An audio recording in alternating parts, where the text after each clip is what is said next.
Ba-da-dum, ba-da-dum, ba-da-da-da-dum.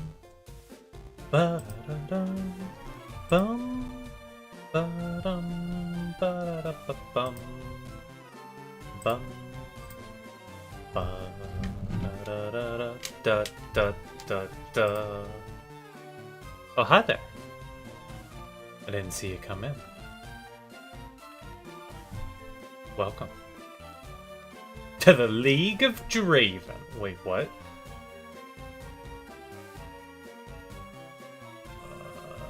Okay. Casually running late as always. Welcome, welcome. I am not ready for stream as per usual. Alright. Hello, Binger. Hello, anybody who's actually listening. I hope somebody's listening. Otherwise, it's gonna be very lonely.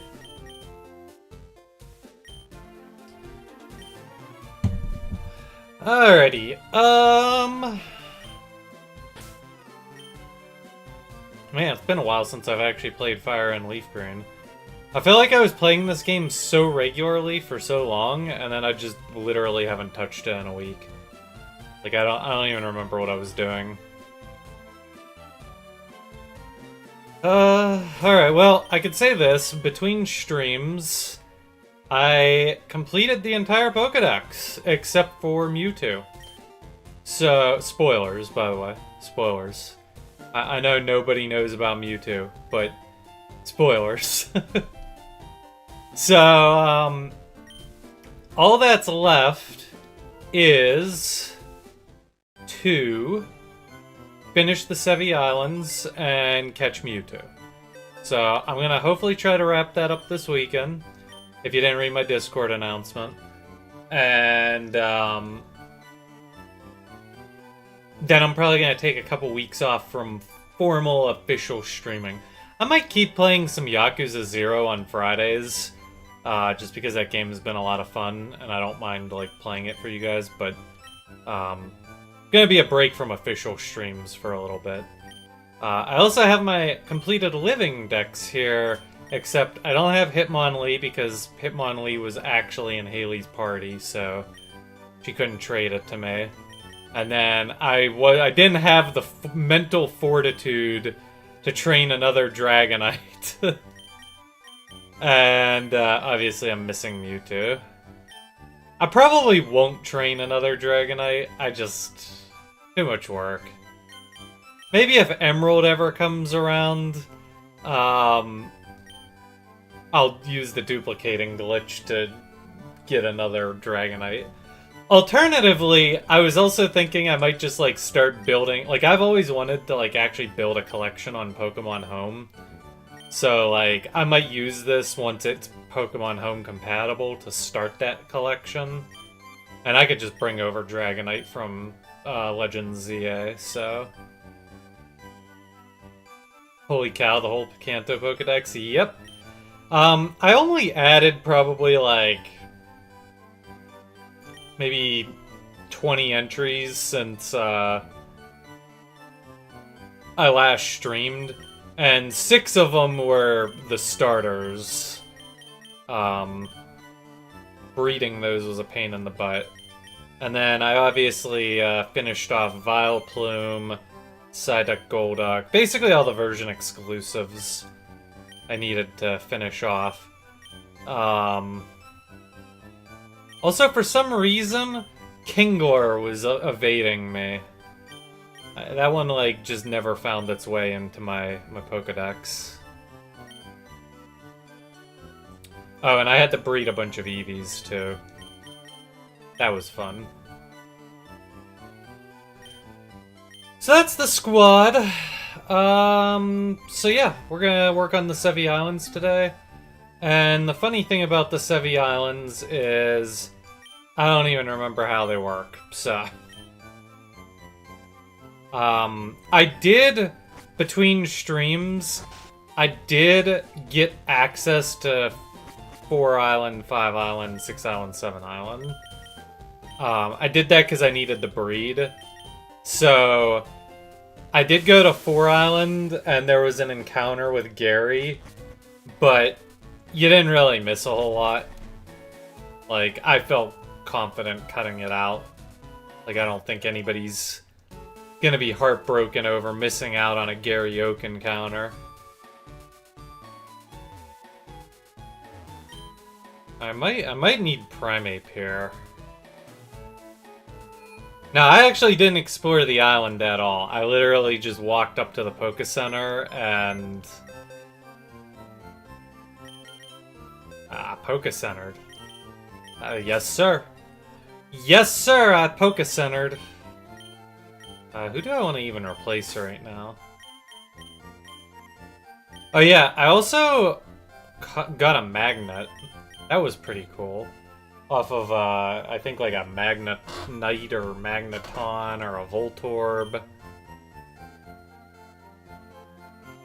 Something like that.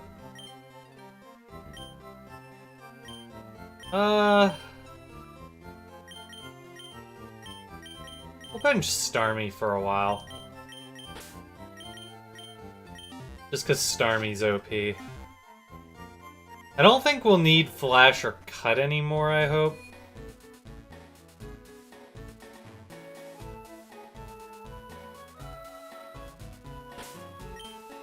I want to end the playthrough off with a rematch of the Elite Four.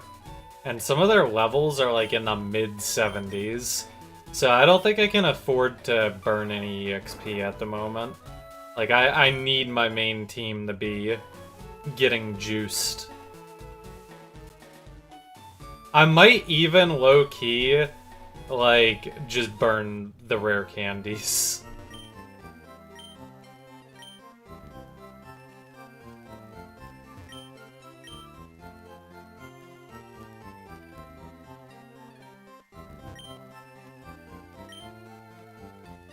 A rare ice Pokemon. Nani? Alright, so there's the daycare. Like I said, I've already been very close and personal with them. Boing?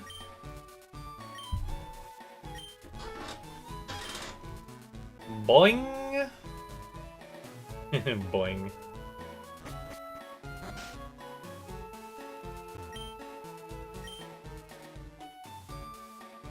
This isn't a Kanto song, right? Isn't this a,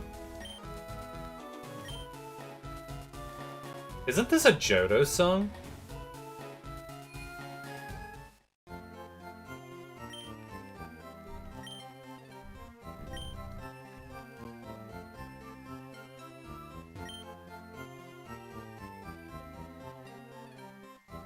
Yes, it is.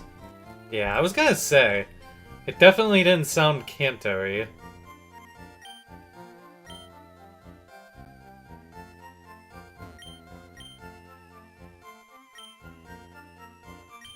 You know, it probably wouldn't hurt to restock.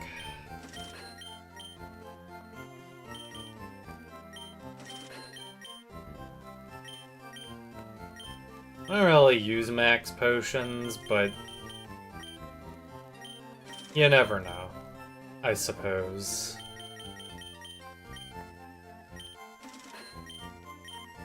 Most of the themes are remade from Gold and Silver.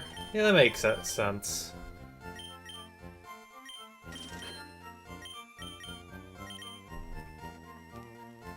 I still dream of the day that, I could play all 4 of the classic regions in a single ROM hack. That would be the dream.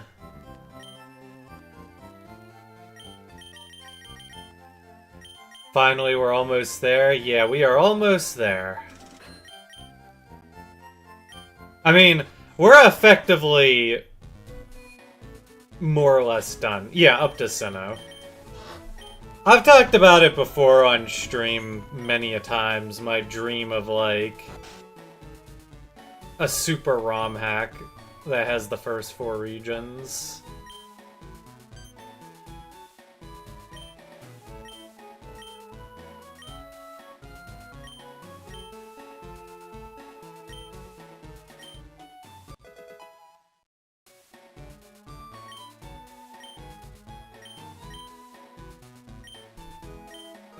Stickers. That'd be interesting, but how would the level benchmarks work? So I've never actually solved that problem. I think there would probably be like an Ash Ketchum strategy, and you'd have to... There would be a little bit of an honor system at play. But I do know how I would structure it. My strategy is basically you would start in Kanto no matter what. And then there would be a time skip after finishing Kanto. And then after that you could go to Johto, Hoenn, or Sinnoh in any order. And then once you beat one of those 3 regions, you could revisit Kanto.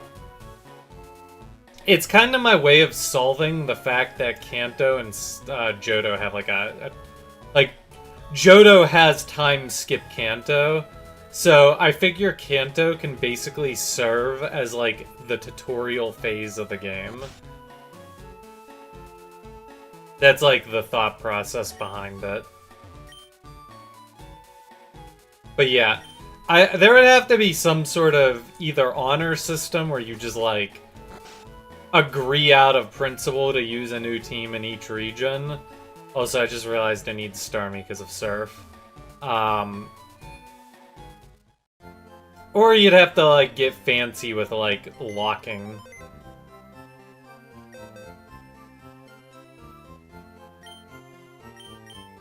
I also thought about, like, I don't know how feasible... Like, I have no ROM hack experience. But, like, my other thought process was that, maybe you could choose a starter in, like, Ash Ketchum style, and then, like, it'll get a level reset whenever you go to a new region. I've thought about that, too.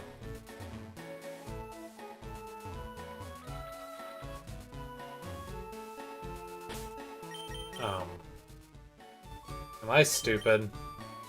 I'm stupid. Oh, lordy. Why do you guys watch me? What do I do that's so compelling? Or is it the fact that I'm a bumbling baboon that you guys watch me?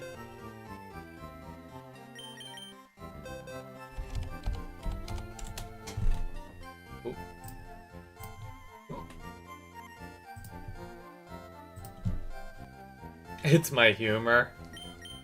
I have that?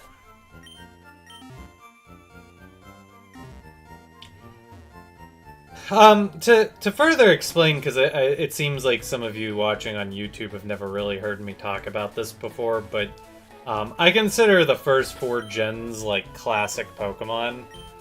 And it's because A, all 4 regions are based in Japan, and B, it just kind of feels like Sinnoh was the end of an era.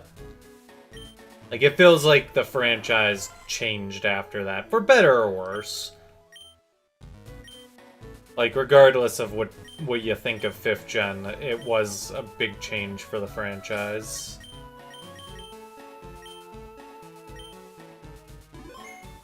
Yeah, I thought about it being, like, you start in any region, but I settled on the Kanto idea because it allows you to actually tell a cohesive narrative. Because I'm not really just interested in, I'm not just trying to make a ROM hack that anybody could, like, play. It's not, like, meant to be a sandbox. I want it to be, like... I want it to feel like a genuine, like, Kanto sorry, my brain's mushy because I'm not thinking with my brain. I want it to be like a genuine, like, definitive, the ultimate classic Pokemon experience. Like, you literally never need to play another vanilla ROM hack again in your life. That's, like, the idea behind it.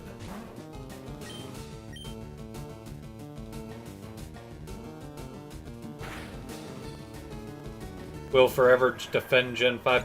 I have no problem with people who defend Gen 5. That's not what I was saying. I was just saying that I think 5th gen was where the franchise turned. Again, for better or worse.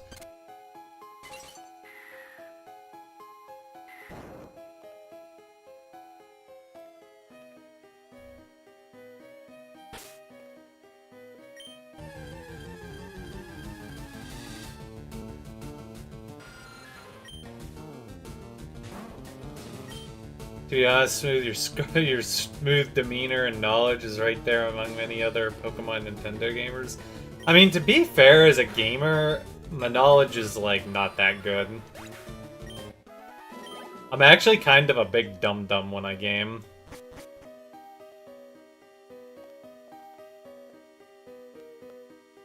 I'm more relaxed and less scatterbrained. Yeah, I try to maintain a relaxed demeanor. That is how I roll.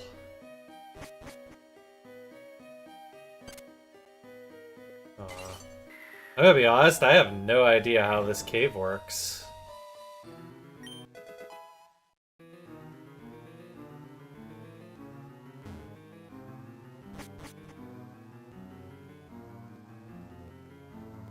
How would I pitch the storyline?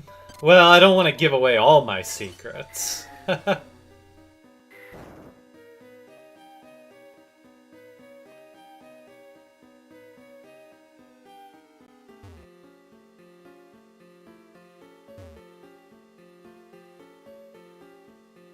I suppose I could... Oh, crap, I didn't actually want to take that. Actually, it didn't matter. Oh, HM Waterfall. Nice. So, I actually, wanted to teach Dragonite Waterfall, because I thought, like, it'd be... I didn't really have another move for Dragonite, and it provides some type coverage. But my Dragonite's special attack stat is, like, giga behind. But on the flip side of that, I don't really want to get rid of any of Starmie's moves. So I think I'm still going to give Waterfall to Dragonite. Like, I don't think it's the most optimal play, but I think it's what I'm going to do anyways. I don't know if Dragonite has a minus special attack. I could look in a second. I think that part of it is because I trained on one island fighting the fighting trainers near the spa. And I think it, like, jacked up my attack EVs on literally all of my Pokemon. Because if you look at some of my Pokemon, like, I think my Ninetales has a higher attack stat than my special attack. And my Starmie has a higher attack stat. And I'm pretty sure it's because of the EV train. Like, I think I basically inadvertently EV trained my Pokemon.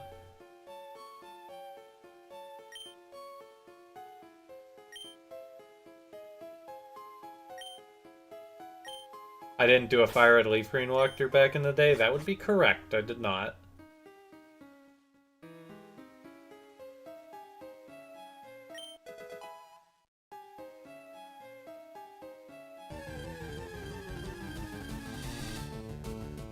That's why playing this has actually been kind of a wild ride, because, you know, I always wanted to play Fire Red Leaf Green, but I just never got to it.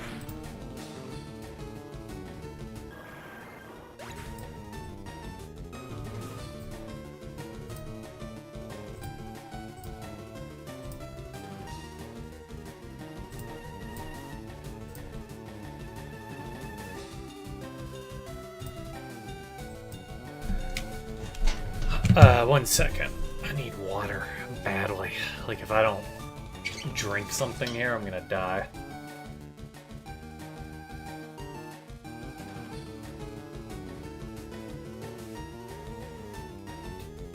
I turned the ice machine off at work, right? I don't think I ever turned it on. Well, I sure hope I turned it off. My boss has an ice machine at work, but she's been out of the office, and sometimes I use it when she's not around, and I'm just like, wait, Did I use ice for my water bottle today?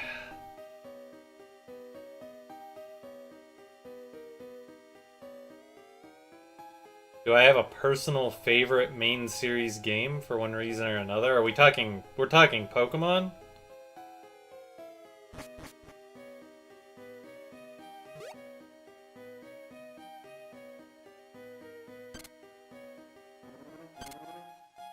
Yeah, Emerald's my favorite.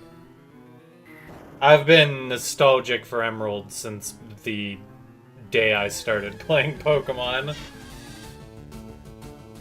Schweinab.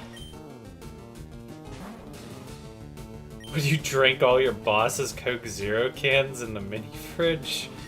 Well, that's just rude. I also just realized that getting rid of Dragon Rage actually is kind of bad because now I don't have a way to, like, chip damage Pokemon.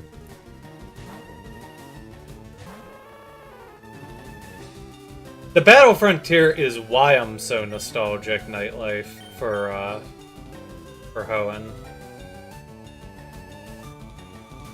Okay, well, the Endure was nice.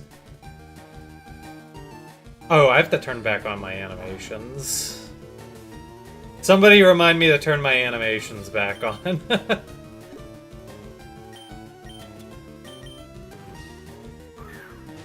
Is there finally light in your room, or you got a new webcam? No, that's called the sun. It's still bright out. I have my lamp on over there. I always have my lamp on.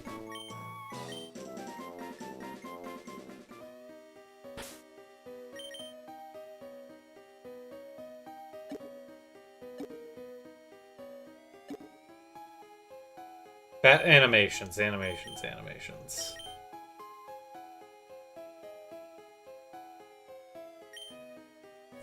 I don't need to drink my boss's Coke Zero cans. My one coworker will actually just like straight up buy me soda if I want it.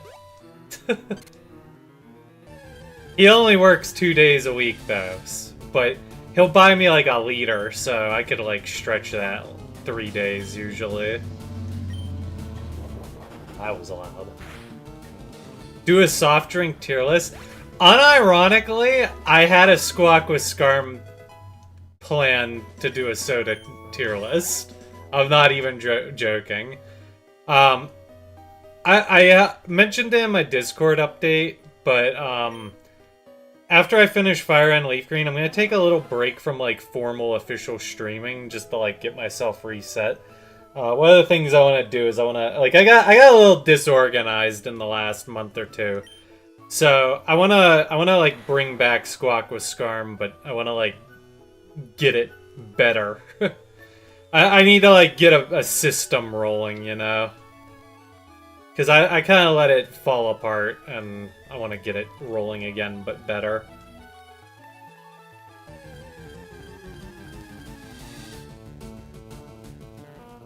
I was just curious to see what Pokemon would pop up.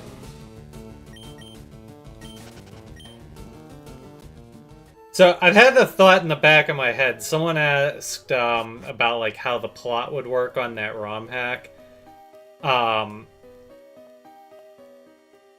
I don't want to like give away everything, but the basic premise is that the protagonist that you play as would be like a completely new protagonist, and all the like playable characters and stuff would be like now character. So like Red would actually be a character you interact with.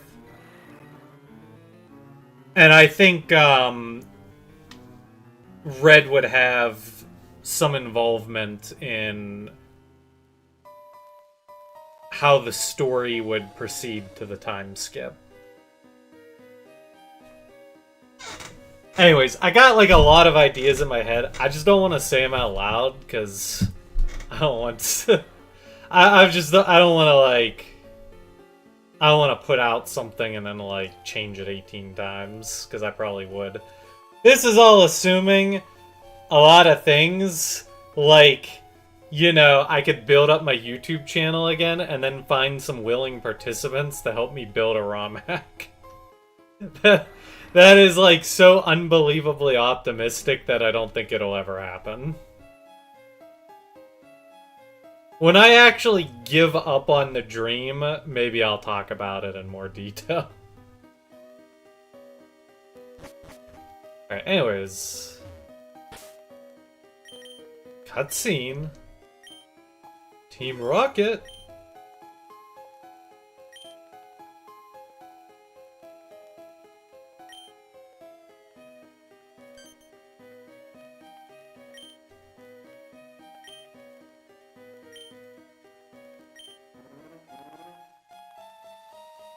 Oh, I just realized there's Slowpoke here. That's actually kind of funny. But isn't there just Slowpoke if you're only playing Leaf Green?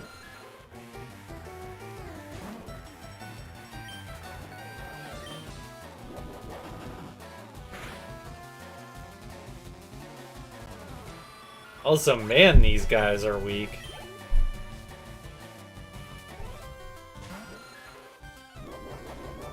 When can you come to 4 Island? Like, you can't... Can you come here before the Elite Four?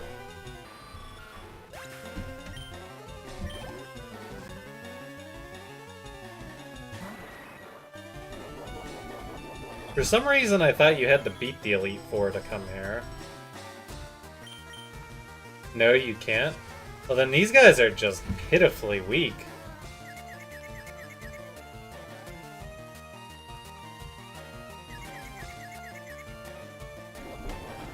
I hope all the islands aren't this bad.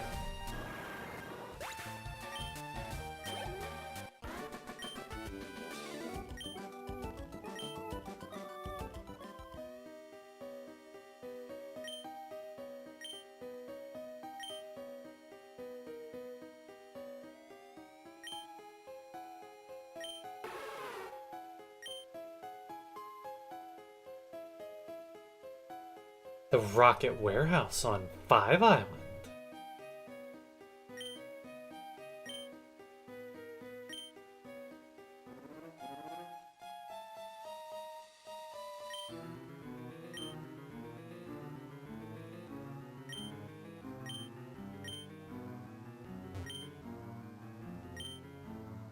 Oh, I could surf.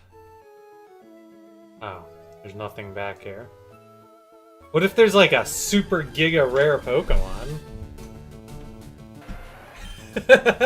A level 6 tentacle. Okay, well. That was funny while I thought about it. It's like super rare Pokemon. And a level 6 tentacle. Okay, but this seal is stronger than Team Rocket.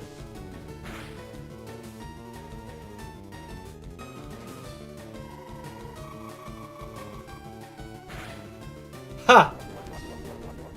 Pitiful. 5 damage. Dude, my Snorlax is a beast. He is so tanky. I, like, don't ever remember in my entire Pokemon career using, like, a Pokemon as just, like, a juggernaut tank. Like, usually when I play these games, my strategy's, like, more all-out offense.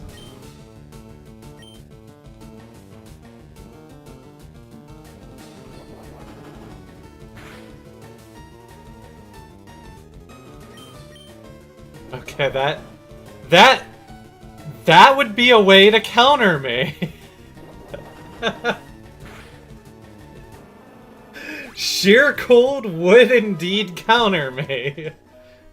That would be one way around my tank. Metagross would be that. Well, I mean, Metagross is like tanky, but it's just a pseudo legend. That doesn't really count. I've obviously used Skarmory a lot, but I feel like as an in-game tank, Skarmory isn't like that crazy. Skarmory's just kind of like an all-arounder as an in-game Pokemon.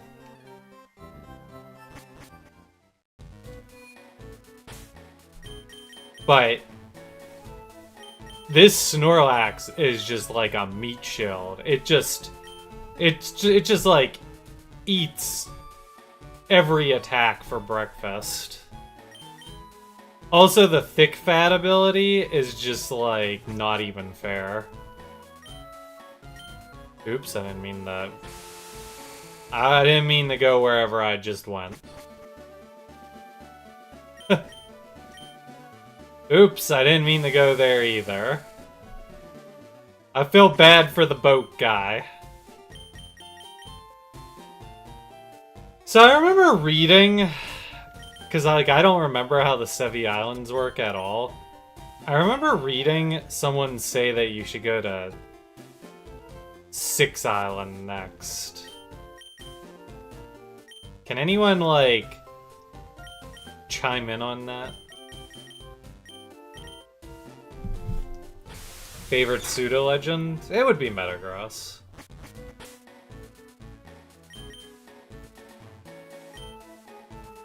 I mean, steel types are my bread and butter, so only natural that,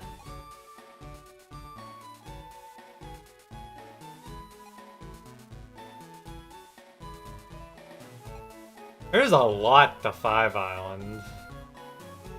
I assume the rocket hideout is like...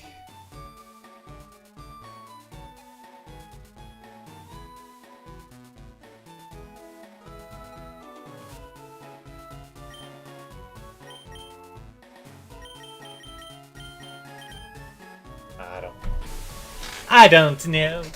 I don't care.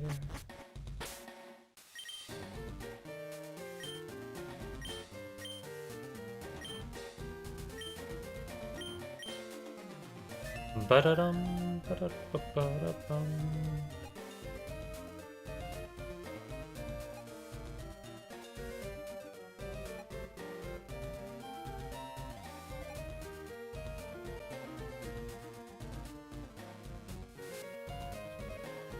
Alright, nobody has provided me insight, so I'm gonna just go along with what that guide said, and it said explore 6 islands. So we're gonna explore 6 island, and then we'll go back to 5.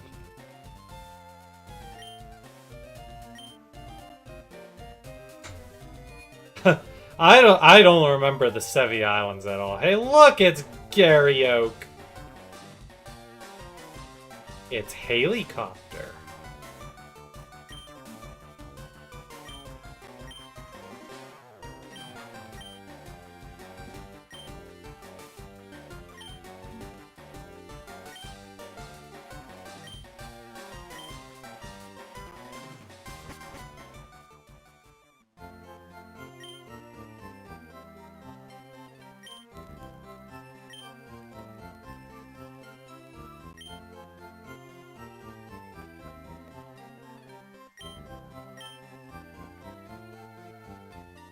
Something hidden.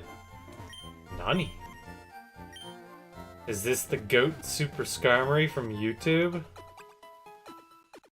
No, it's actually a metal bird. There's no goats here.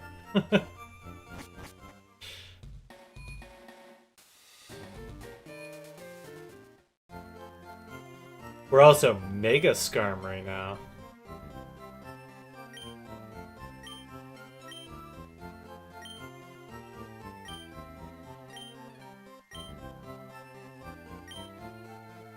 You can recognize that voice from anywhere. Your ears deceive you. I sound nothing like when I was 13 years old.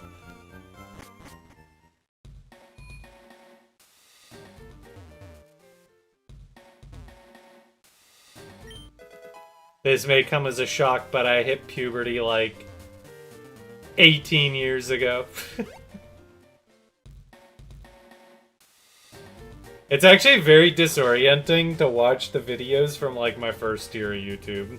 Not that I've done that in a long time.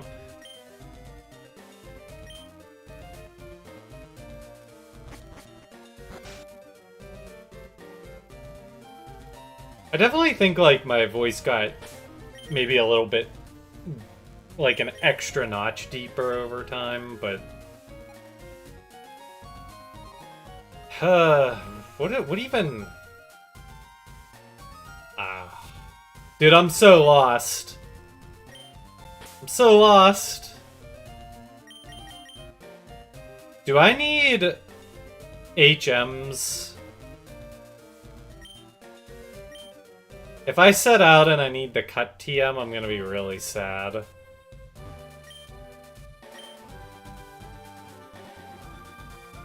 Go explore 5 Island first? Why? What's so special about 5 Island?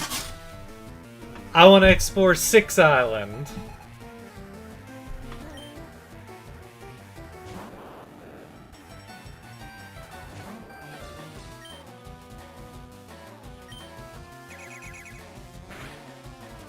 Execute Order 66.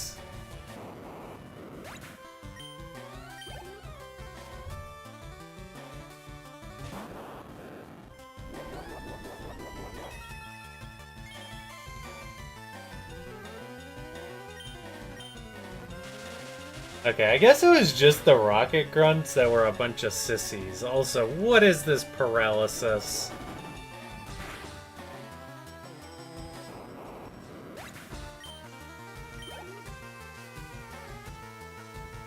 When was the last time I played this game? Haley and I actually did a playthrough of it like 3 or 4 years ago.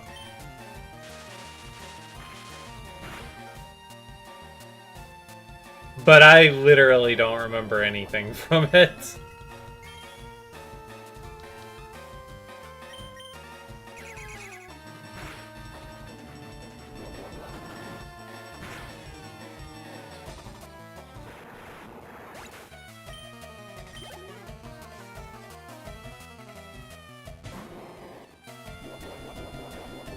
Yes, I'm playing on the Switch.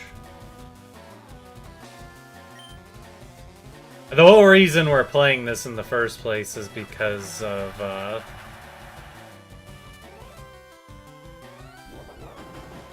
because it got the Switch release.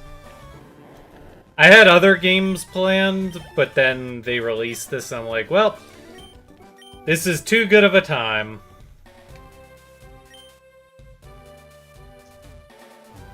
Okay, you know what? We're 5 feet from the Poké Center. I'm just gonna go heal that way.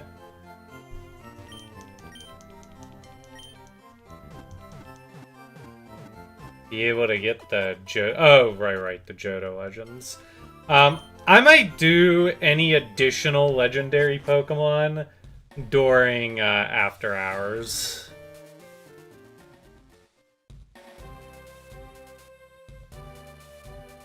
Like, I wasn't really planning on doing, like, Ho and Deoxys.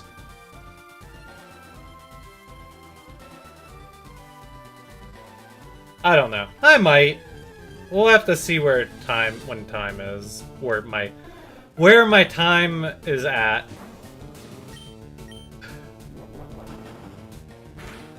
Because right now, I've been, like, really wanting to take a break from streaming for a while, so...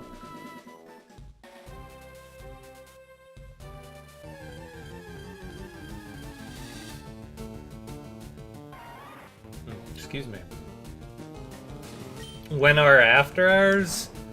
After hours are just like my Friday Twitch streams once I'm done with my main segment. Originally, the idea was that my gaming block on Friday would be 7:30 to 9:30 Eastern. Then we'd do Squawk with Skarm for like an hour or two, and then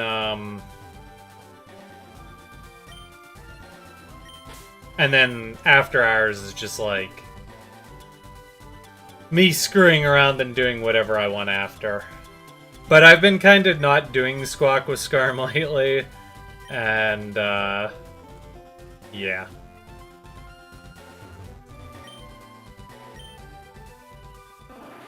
I just call after hours what my Friday streams are. Once I'm, like, done doing everything important.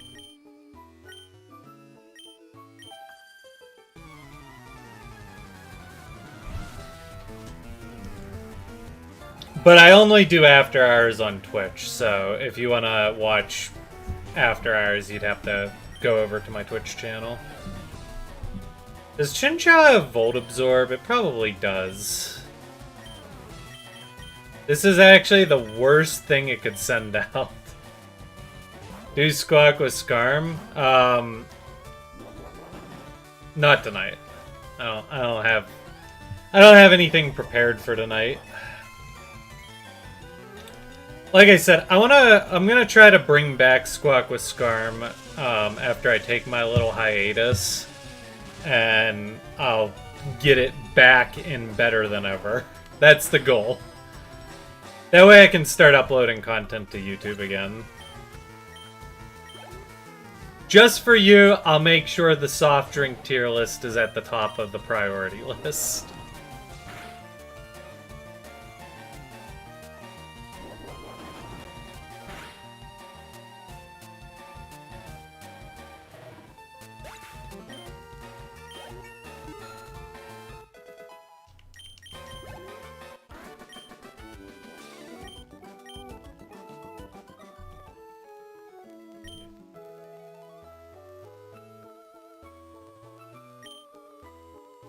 When I can't be with my boyfriend, I play with the Pokemon he gave me. That's so sweet.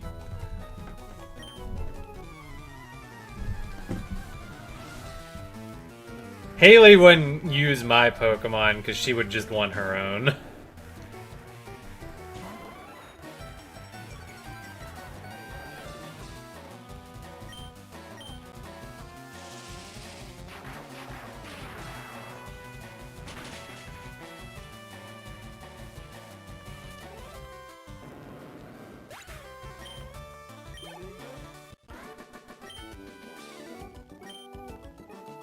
Your routine when you were 8 was eating frozen pizza and then watching my vids. That's a very interesting routine.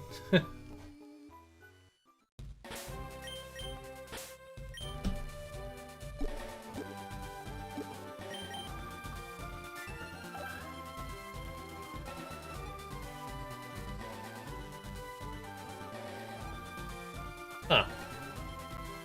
This place just kinda keeps on going. Okay.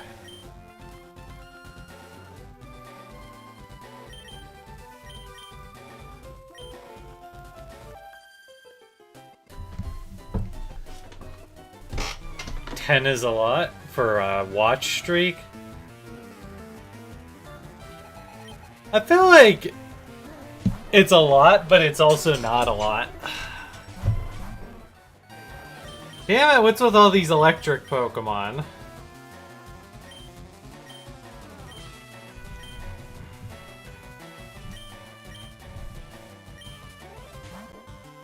The 240p YouTube would buffer like crazy. I remember back in the day, like, you would have to basically set up a video, and then it would have to, like, you'd, like, let it load, and then you'd come watch it. And then, like, sometimes you wouldn't let it load far enough, so you'd come back to the video, and then you'd have to, like, you'd be, like, halfway through watching it, and it would get, like, lagged out, and then you'd be sad, because you'd have to, like, let it buffer.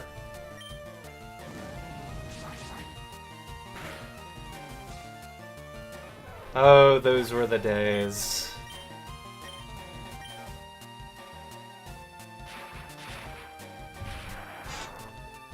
Why is this Pikachu thundering me, bro? Why is all my Pokemon paralyzed, bro? Bro? Bro? Bro. Alright, I said I would never be stingy in video games with consumable items again. And I am gonna abide by that principle. I'm not gonna heal up Snorlax though, because I could just use Rest on Snorlax.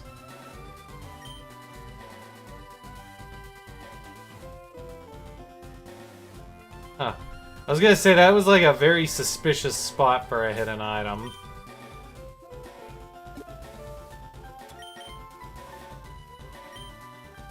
I've been lied to. Lied to, I tell you.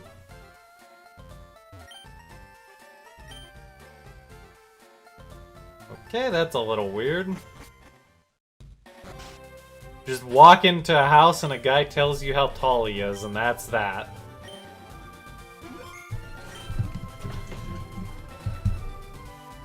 Why's the garage door opening? Is Mom home already? That's crazy. Alright, folks. It is 8:30. I'm going to take a little BRB break. We're going to play Fire and Leaf Green longer than 2 hours tonight. We're going to keep going until I basically feel bored. So strap in, grab yourself a drink and snack. The ghost NPC on Five Island? We'll get there. I didn't update the thingy, the Pokedex. The Pokedex was meant to only reflect Kanto, not the National Dex, so I'm leaving it at 149. Anyways. Thank you all for tuning in. Like I said, strap in. Now would be a good time to get your own drink or snack, and or frozen pizza. And when I return, we shall continue. Oof.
Okay. Hello, hello! Sorry, that took longer than I wanted it to. My dad sometimes has to vent a little. And vent he was doing.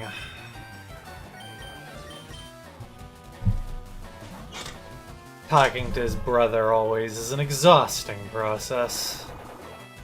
Also, why am I fighting a level 49 Sunkern? Isn't Sunkern, like in the old generations, like definitively the worst Pokemon? Like, I think even Magikarp is technically better.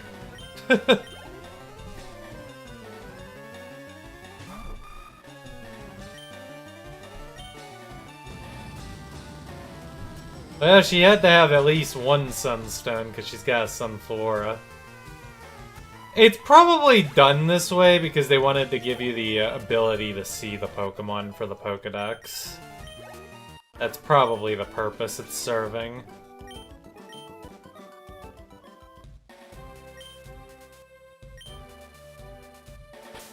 Bug Pokemon.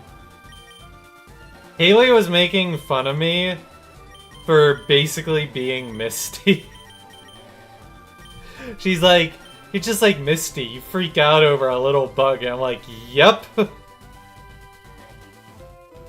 That is accurate. I do freak out over a little bug.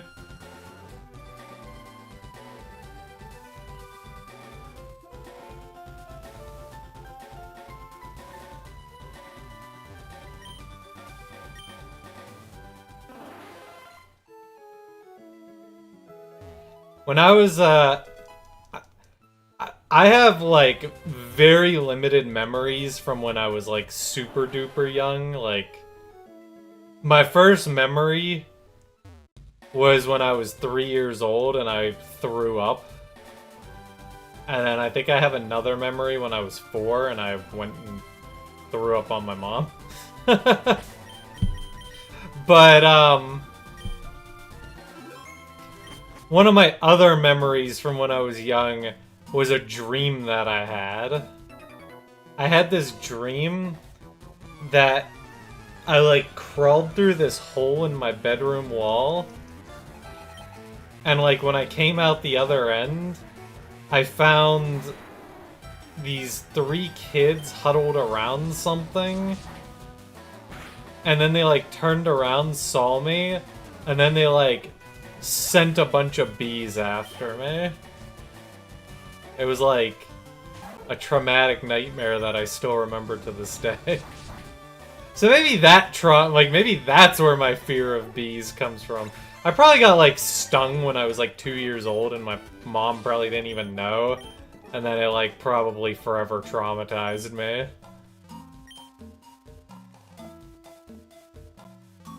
Some beast tamers. Yeah, it was pretty strange. I was taking a nap earlier, and I had a wacky dream earlier too during my nap. I was I somehow got involved in like some weird like court thing, and I don't remember anything about the trial itself other than it took place in a weird area, and I think Haley was actually there, and then, like, there was this really wacko lady who was, like, drunk and making crap up. And then, like, later in the dream, we got called back because they were, like, saying we did something bad. And then, like, after sitting around talking about it, we were able to discern that the crazy drunk lady was, like, the reason that, like, she was the culprit, basically. And after, like, everyone determined she was guilty, she decided to commit Sudoku. And, like, she pulled out some weird gadget. And just like went Skyrim mode, Skyrim prologue mode on herself. And it was like really like I can't recall a time I've had a dream that graphic. Like, it was really brutal. Like, what was I tripping on earlier? I could not tell you the last time I had a dream that graphic. It was weird.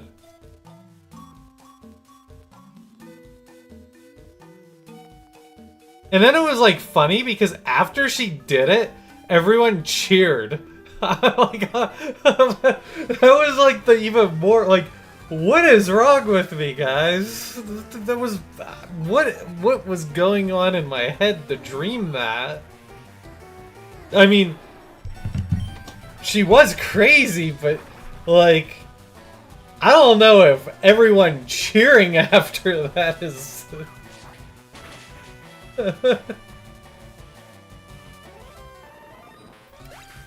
Yeah, no, this wasn't Ace Attorney. This was like Salem Witch Trials. I don't know, man. It was a weird dream.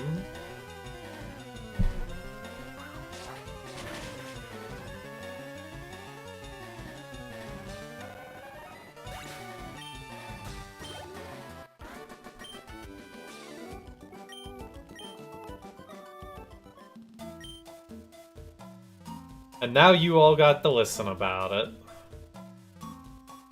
This is a weird forest. Is there like some catch to this place?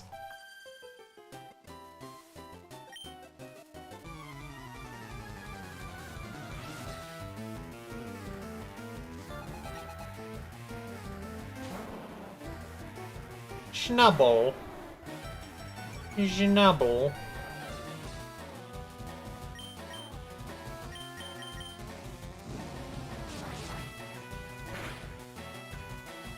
Snubbull is a weird Pokemon.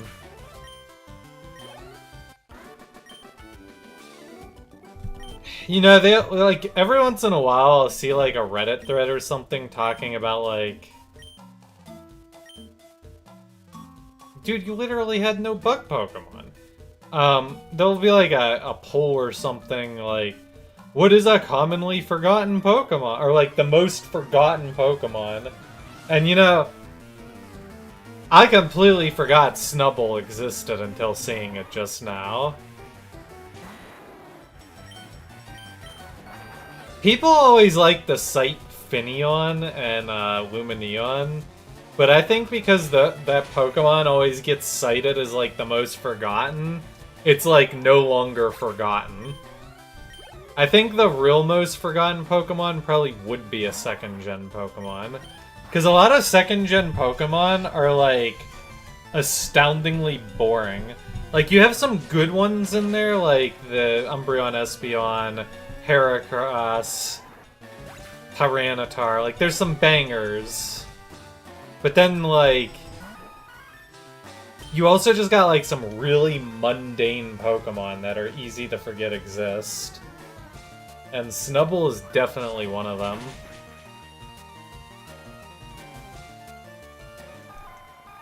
I think the only reason Snubbull's probably not completely off the list is because I feel like Granbull kind of has a little bit of interest, especially since it picked up Fairy type in 6th gen. People probably remember it for that.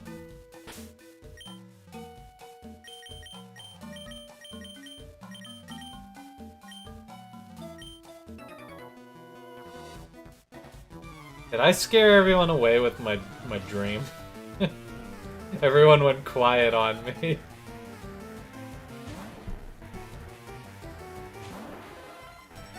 I don't know, what are some other second-gen Pokemon that are, like, not memorable?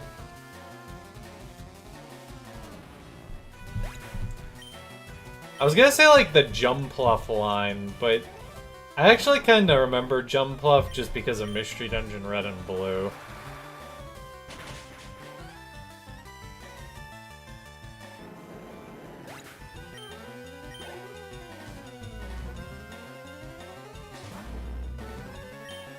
The problem is I'm like trying to run through second gen Pokemon. It's like, well, if I remember it, it couldn't be that forgettable.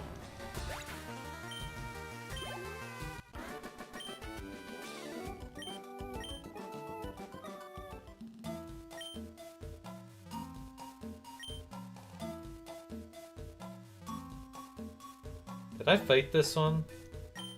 Yeah.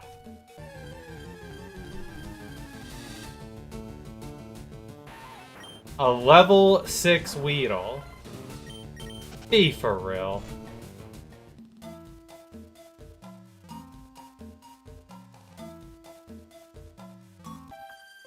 Be for real, for real.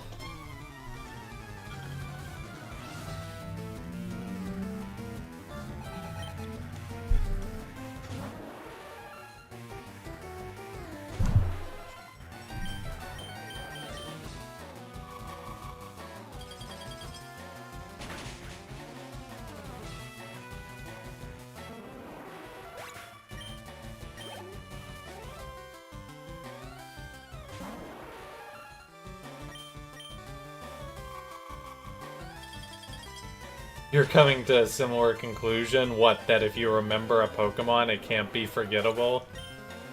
I was gonna say, from first gen Lickitung, I, like, completely forgot that was a Pokemon. Like, I remember looking up to see what Pokemon I was missing, and like, wait, Lickitung? That... Huh? I mean, it's so forgettable that the only way you can obtain it is an in-game trade.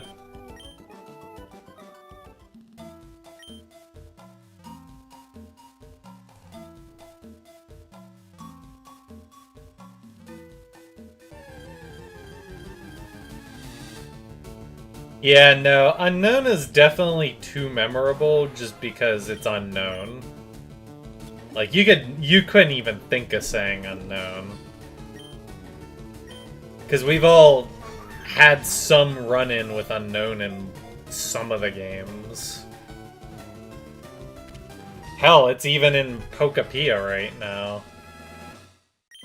I've been, like, debating lately, like, do I really want to keep playing Pokepia? Like, I sort of stopped playing it, like, maybe 2 or 3 weeks after I started playing it. And I feel like I'm kind of suffering from the sunk cost fallacy on it, where it's like I bought it, and I feel, like, obligated to play it. But Pokepia is just, like, not my kind of game, man. And it's just, like... Do I really want to play it? I don't think I really do.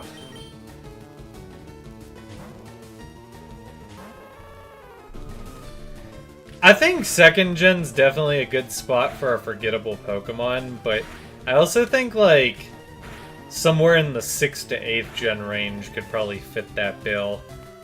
The problem is I feel like 8th gen is kind of a tricky thing. Because it's like... 8th gen was just bad, so like if you forget a Pokemon exists in it, is it really because the Pokemon was forgettable, or because the game was forgettable?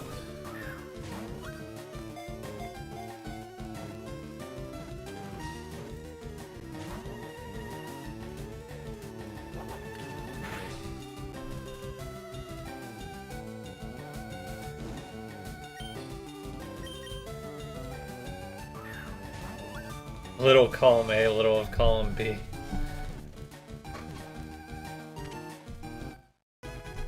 All I know is whatever the fossil thing hybrid mutants were in 8th gen, those were flipping terrible.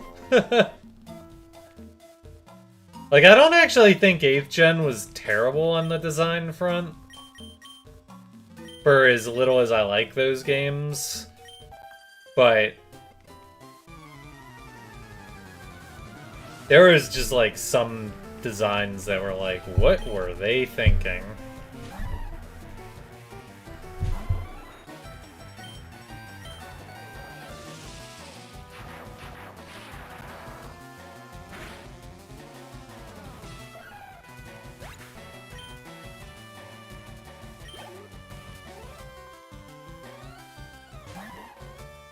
Most of the Pokemon appeared in different biomes if it wasn't If you weren't trying to complete the decks in Gen 8, you'd have missed them. Yeah. I don't know. I gotta actually replay 8th Gen. I think, like, my next 2 Pokemon playthroughs actually are gonna be the Switch games. Like, I think I'm gonna play Scarlet Violet and then Sword and Shield. And then, of course, 10th Gen will be out, so that as well.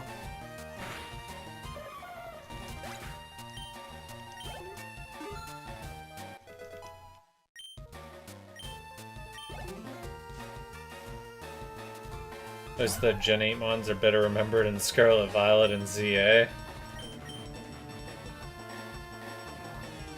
Dude, I think I miss Thunder like every time I use it. Come on, it's a 70% attack!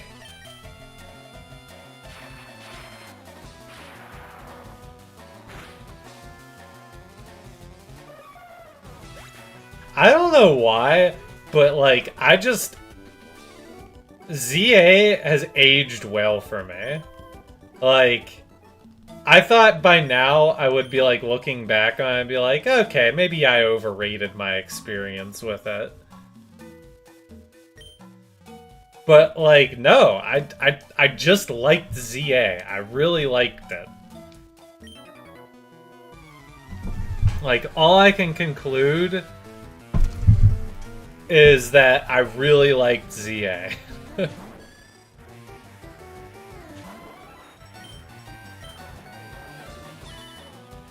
Which of each games are you picking and which are you leaving to Haley?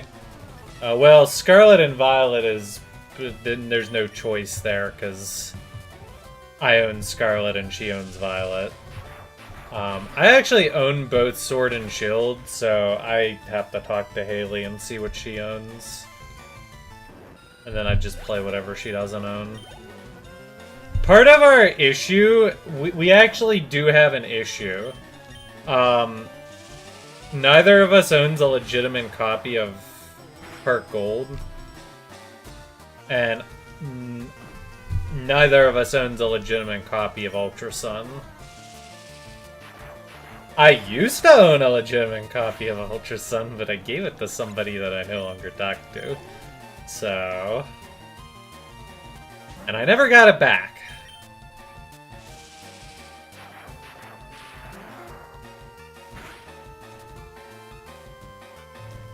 I can't remember, though, because Haley was, like, messing around. Like, I thought she got a copy of Heart Gold, but she wasn't sure if it was, like, a legit copy or not. And I forget if she determined it was, like, not legit.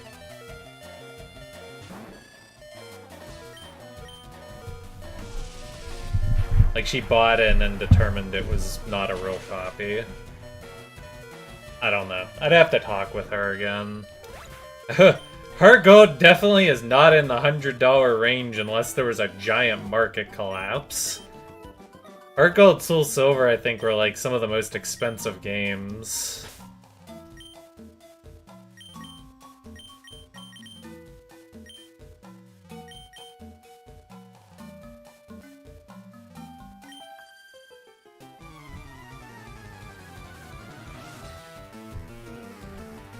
So yeah, our marathon would run into that as a problem no matter what. We'd have to find a resolution to that.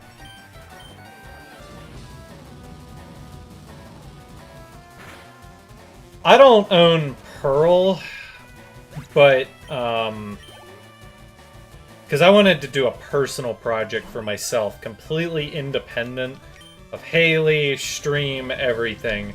Where I just wanted to go play all of the classic trilogies, so Red, Blue, Yellow, Gold, Silver, Crystal, all the way up to Diamond, Pearl, Platinum. But I made the, like, decision that I was just gonna emulate it. Like, originally I wanted to do it on hard copies, but part of it's because I think I'm gonna try to find, like, some sort of quality of life ROM hack, just so that, like, I can train for the Battle Frontier quickly. Like, I don't have the mental capacity to do the Battle Frontier from scratch again. I did it 4 years ago to say that I finally did it, and I was just like, nah, I'm done. I'm not doing it again that way.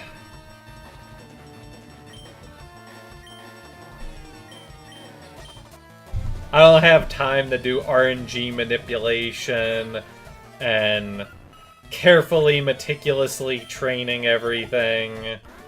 Too much work. Find me something that I could just, like, in the game, set my IVs, EVs, and move on with my life.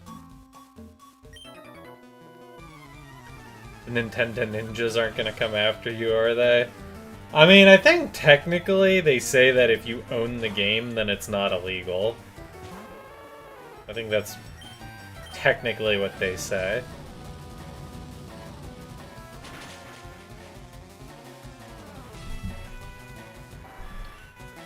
But I also have a personal policy where if you're gonna not make the game reasonably obtainable at a fair market price, then that's your fault for not selling the game anymore.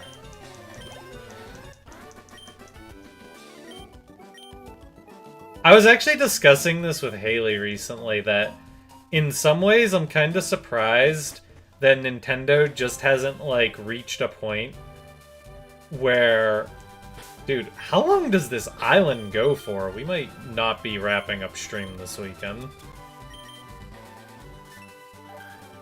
Holy moly, it just keeps going.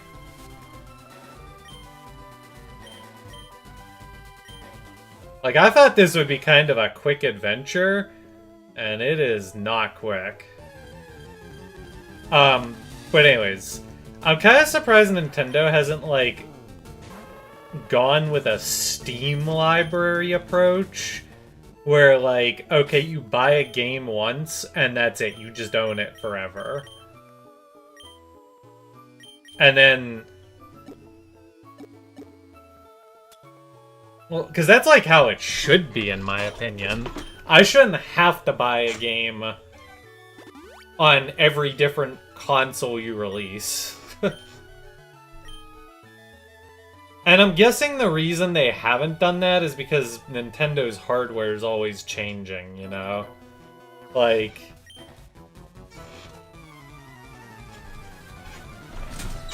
Whoa. Psychic Trainer? That's actually a pretty cool sprite.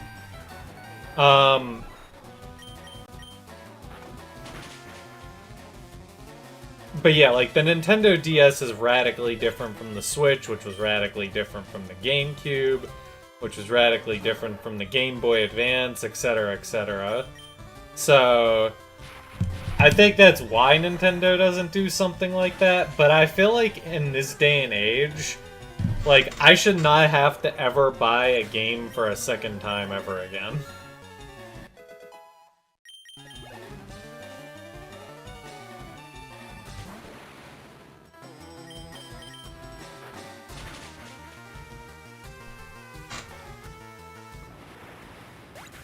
I've also sort of, like, reached a point where, like, nowadays, I feel like whenever I play a new game now, it's very rare that I want to go back and replay it.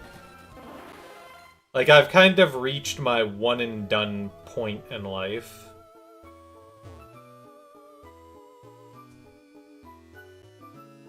I still enjoy going back and playing my old comfort games and classics, but, like... I think the only games that I've played in the last 5 or so years that I definitely want to go back to... Actually, it's not even the last 5 years. I played Fire Emblem Three Houses back in, like, 2018 or something. I want to go back and replay that, and I want to go back and replay Yakuza Like a Dragon. But that's, like, kinda it. And that's only because, like, I still, like, I decided that those were franchises I wanted to really lock on to. So, like, it makes sense that I'd want to go back and revisit the games that got me into the franchise. Which is funny, because I've still only played 2 Fire Emblem games, and I'm only currently playing my second Yakuza game, so... Shows how far I've gotten in the last 6 or 7 years.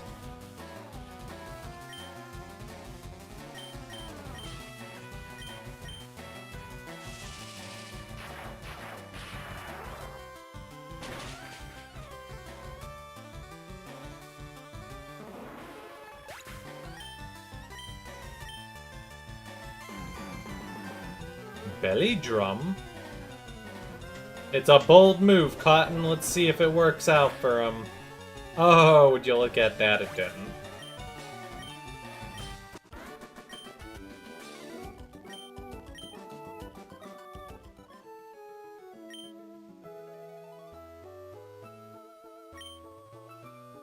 I kind of saw the swimmer and her brother, and I'm like, oh look, it's Haley and her brother right now. It's not fair, guys.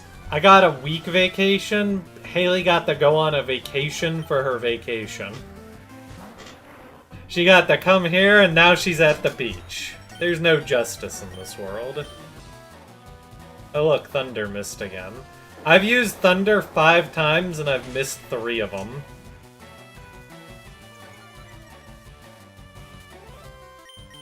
That's XCOM, baby!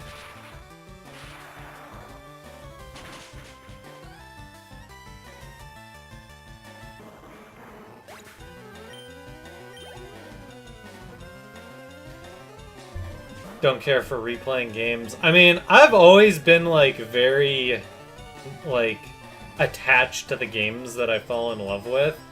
But my problem is like, I'm getting old, and I'm starting to really become aware of time. It's like, okay, I know I'm only 32, my life is probably only halfway over, but, like,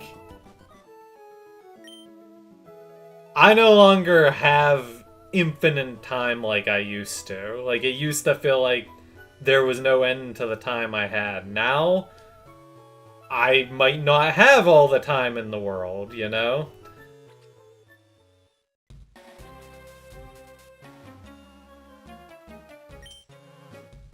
So, like, when I put that into perspective, it's like, I really can't afford to be sitting around, like, replaying games or rewatching anime if I want to get to everything that I want to check out and try, you know?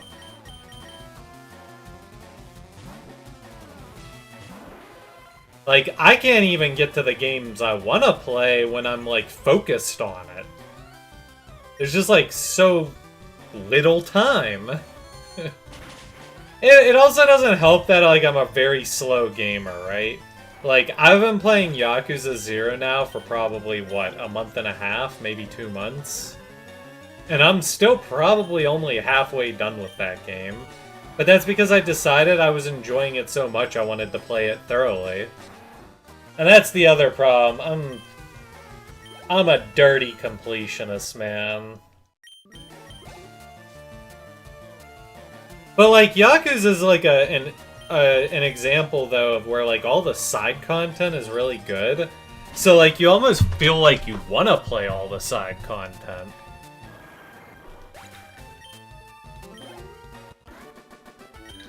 Like, I feel like if I didn't do the side content to Yakuza, I would be, like, missing out on half the fun.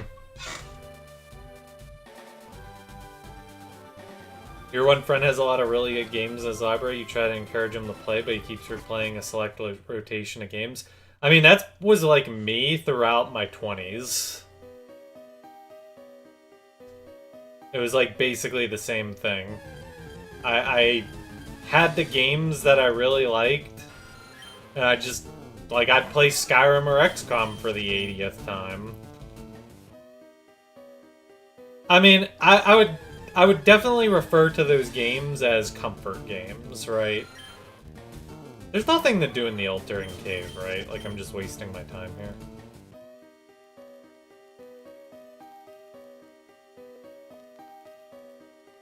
But yeah, I like my comfort games.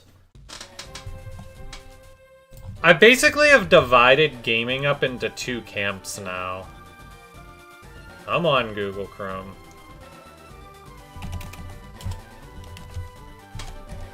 I'm just doing a quick Google search to make sure there's nothing to actually do here.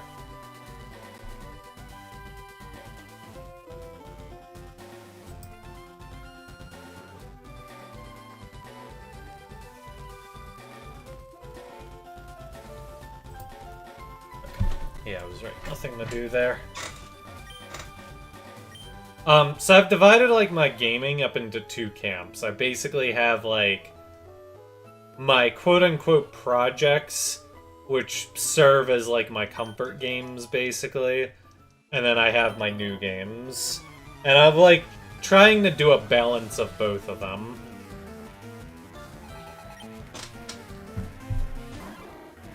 Like, I try to play, like, a little of this, a little of that. Yeah, I knew Altering Cave had a purpose that was scrapped. I just wanted to make sure that, like, that purpose didn't magically change between Emerald and Fire Red Leaf Green. Okay, so I'm at the end of this island on this direction, so I can go back.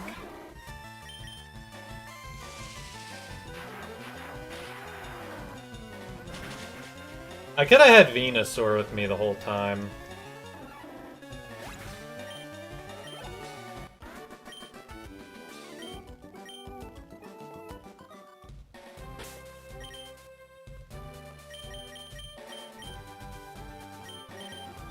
There was literally nothing interesting up this way. We just, like, wasted our time coming here.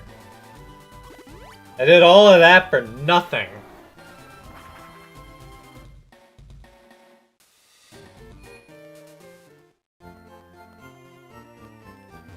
My favorite niche Pokemon in-game location? I don't know, I guess that depends on what you call niche.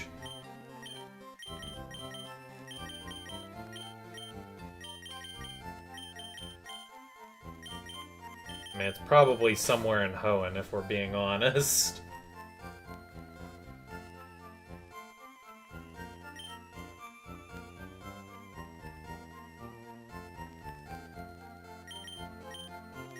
I'm gonna swap out Primeape just to be reminded that I need Rock Smash to the south of here. That's what's gonna happen. I just know it. Also, I forgot to actually heal.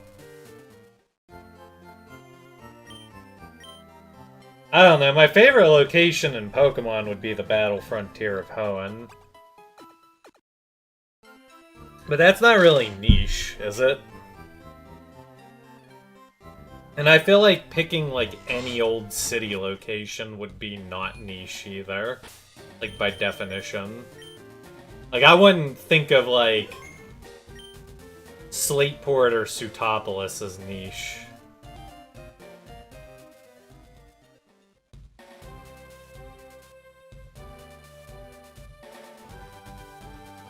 I mean, who could forget the Braille?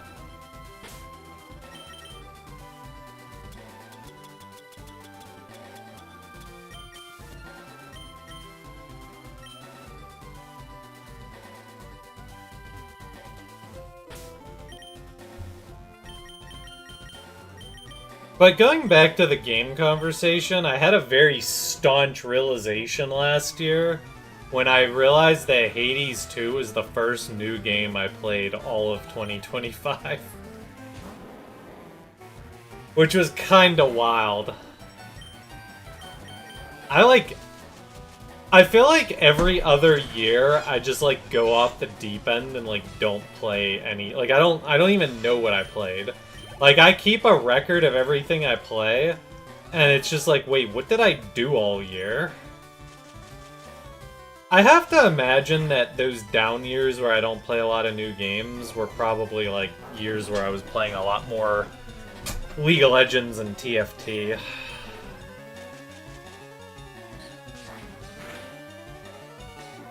Like, it's kind of funny if you go back to, like, I started using Steam, I think, in, like, maybe 2011, 2012. But, like, I really only played so many games between then and, like, I don't know, like 2018, 2019. And I think a lot of that was because throughout college and oh my god, I was right. I was right.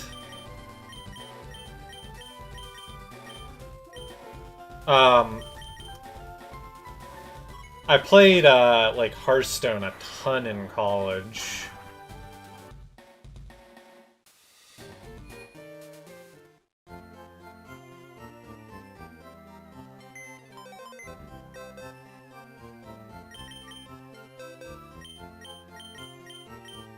So, like, that was probably a major reason. Plus, I was just miserably depressed in college. Like, there's no way of beating around the bush on that one. I was mentally broken in college. I still find it a miracle I even graduated.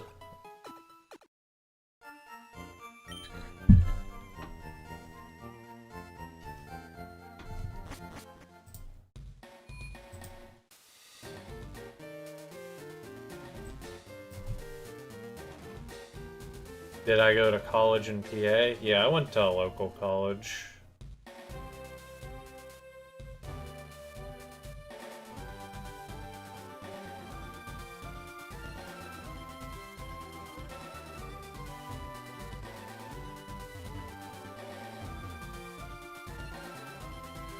I always find it funny when they come asking for that sweet, sweet alumni donation money, and I'm like, fuck off. You guys didn't even do anything for me.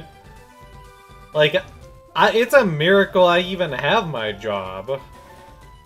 And it's funny because I probably could have eventually gotten the experience I did, like, without ever actually going to college. Because, like, the girl who worked a payables job at the hotel before me didn't have a business degree. She started out like me, working front desk, and then switched to accounting after. Coincidentally, her name was also Haley.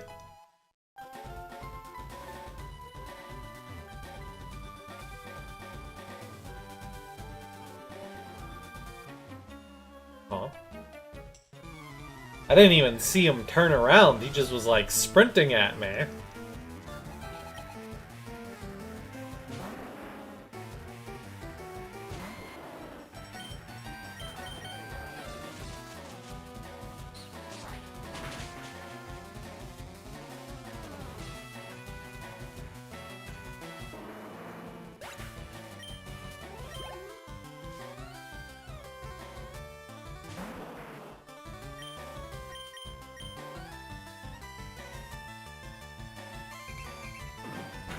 Yeah, looking back on college is a sad time to look back on.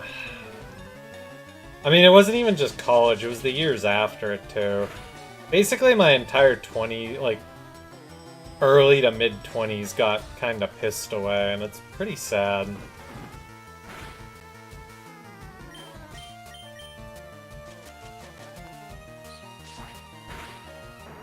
I really wish I could have that time back, but what can you do?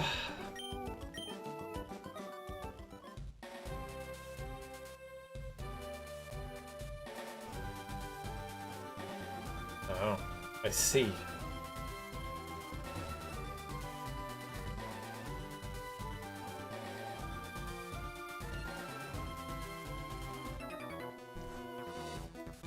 I suppose the moral of this story is it's never too late to turn things around.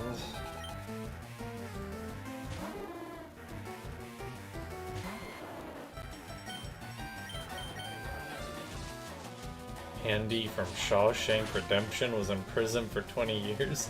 Yeah, I know I got time. It's just like... It's like, man, I really effed up. It's like hard to not like feel a little grumpy about the obvious stain on your life.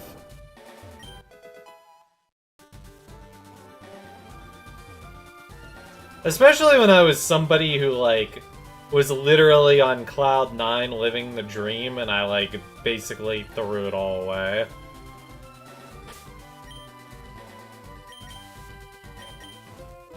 I mean, I've talked about before, I used to dream all the time about, like, being able to go back in time and change things, but I've kind of reached the point in my life where I'm actually very happy with my life, aside from the carpal tunnel I live with. So, if I went back and changed it all, I wouldn't have the life I have now, and I wouldn't like that very much. Your first time returning to see my streams in forever and you get an ad about Applebee's? Yeah, sorry about that. I have no control over the ads. I'm pretty sure even if I wasn't a Twitch affiliate or whatever, they would still run ads. I don't ever run ads because I don't try to subject anybody to that. So basically, whenever you get ads, it's out of my control. I could probably go look. It might be possible for me to remove pre-roll ads. I've been wanting to do like a massive Twitch cleanup anyways, so I'll see if there's a setting for that. Because now my brain is like playing tricks on me. It's like, wait, maybe that setting did exist. For a while, I was, like, running ads when I do my AFK breaks, because it's like, well, I'm not here anyways, so I might as well make a few pennies off of ads while I'm not here. But, honestly, like, just from my own personal experience, I know, like, how much I hate ads. So it's like, I really, like, I don't know. You'll watch ads, you just have issues with Applebee's? Damn, what do you guys have against Applebee's? What'd Applebee's do to you?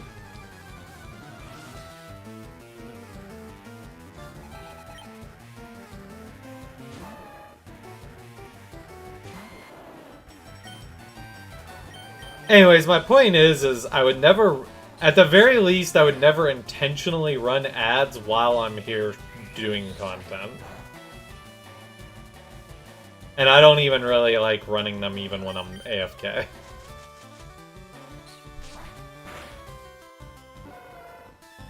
Because I do this all as a hobby, right? Like, this is literally just me having a good time, having fun. Like, I want you guys to have maximized enjoyment of my stream.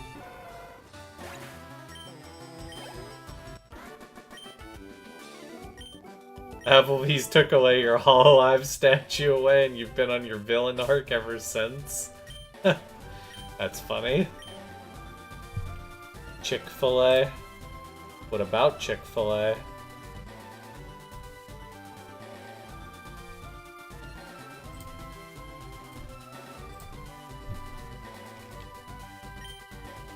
I don't even know what kind of split Twitch gives me on ads. To be fair, ad revenue is like a shell of its former self.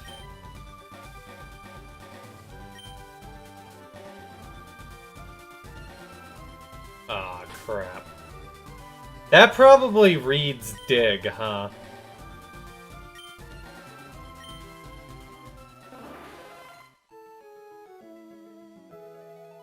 Does anyone know? Can anyone confirm?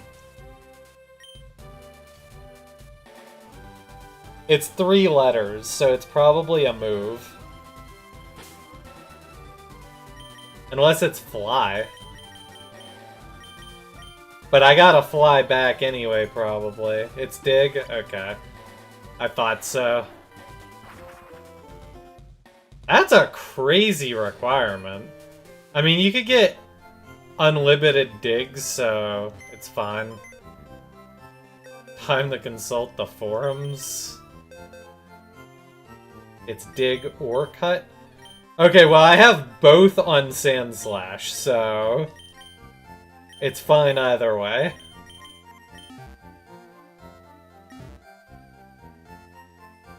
We'll find out together.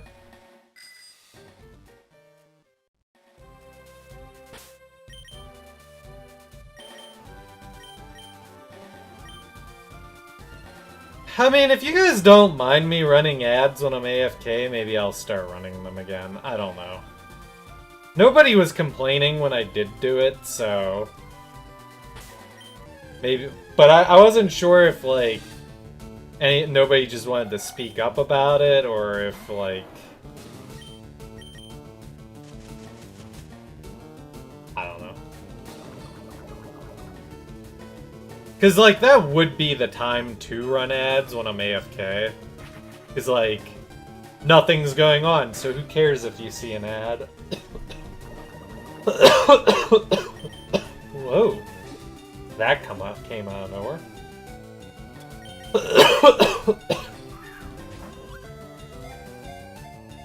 Am I still using Pokeballs to catch legendaries like the old days on YouTube? Duh! On the YouTube channel, last stream, day 13, we went and caught all the legendary birds and Pokeballs. We still got Mewtwo left, though.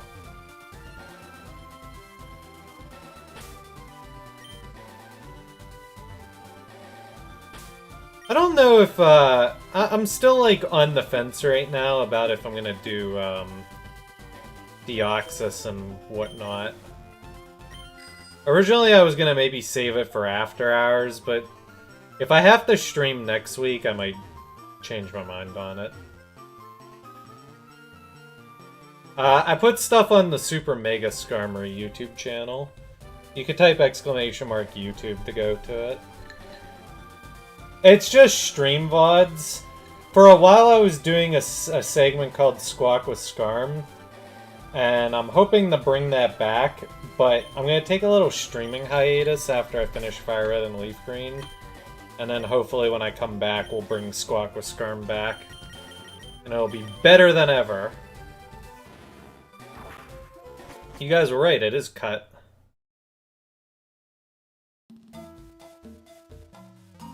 Oh, what the?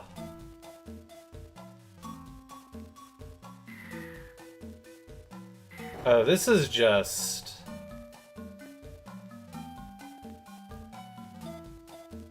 this probably tells the directions to go. I'm just gonna guess. Unless somebody wants to provide me the answers.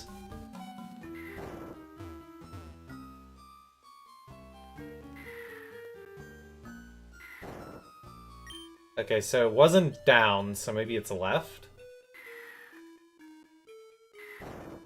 Okay. That one's right.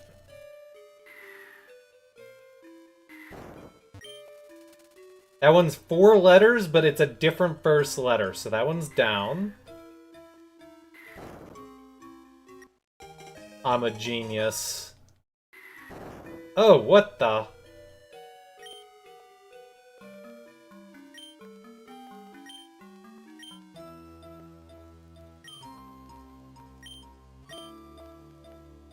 Yes, nah, Chansey. Alright, so this is why the guide I was reading told me to come to 6 Island. You guys doubted me. You were like, Ian, just go to 5 Island. It's the way to go. And I'm like, no.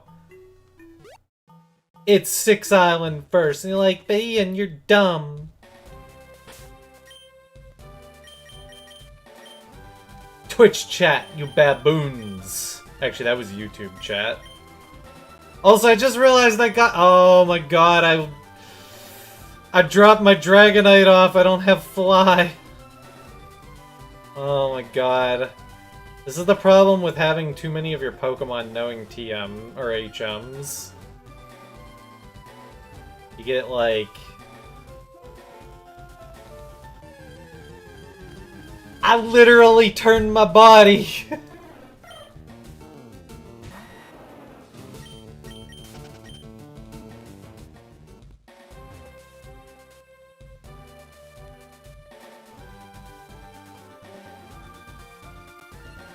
I need an honorary jump scout. Yeah, I just spread my HMs around. You know what? I'll run into a wild Pokemon or two. Maybe we'll find something more interesting than a Spearow.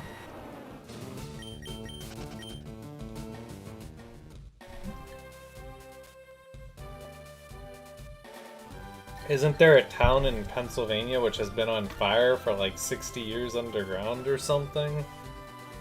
I can't say I recall anything about that. Maybe on the east side of Pennsylvania? I don't know. Pennsylvania's a really big state.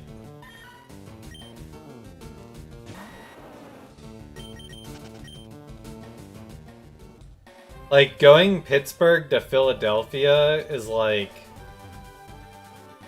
I think it's like a 5-hour drive. Not that I've ever actually been to Philadelphia.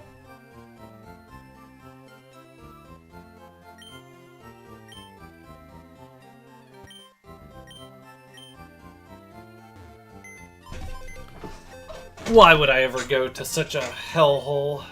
Who would want to go to Philadelphia? It's actually funny because there's a Roller Coaster Tycoon streamer slash YouTuber that I really like. And I was watching his stream last week. He was like, yeah, sadly my Flyers are out of the playoffs. So like, no, he's a Philadelphia fan. No.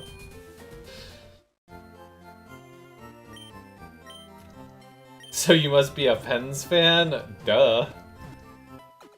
I am certified Pens fan. I am the most hilarious bandwagon Pens fan ever because my first experience watching the Penguins was the playoffs of... It was the first year they played the Red Wings in the finals and lost. Then, I watched the Penguins again the next year in the playoffs when they won the Stanley Cup. Then, I didn't watch hockey again all the way to the 2016 playoffs, where I watched them and they won the Stanley Cup.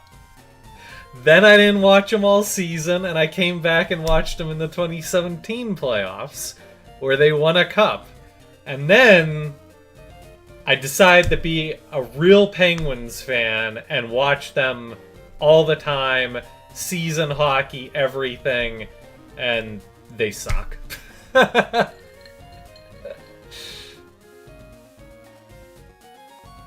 Sad times. Sad times. I'm actually pretty optimistic about the future, though. I like Dubas. There's like all sorts of controversial because of his tenure with the Leafs, but I've been like very happy with his moves as GM. And even like the moves that people criticize him on, I don't necessarily disagree with like the decisions at the time.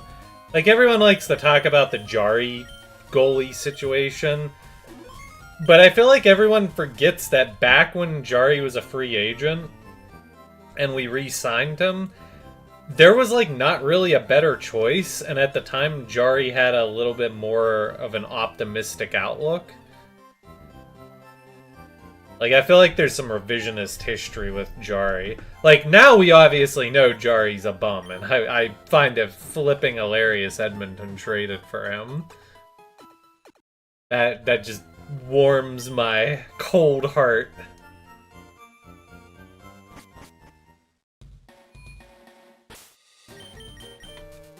I'm not really a bandwagon fan. I just think it's hilarious that, like, I basically only watched them when they, like, had a cup run. Like, it wasn't even intentional, too. Like, I started from the beginning of the playoffs. It wasn't like I was watching them when they were in the finals. I just, like, the 4 years I watched them, they ended up making it to the finals every time. It was just, like, such a weird coincidence.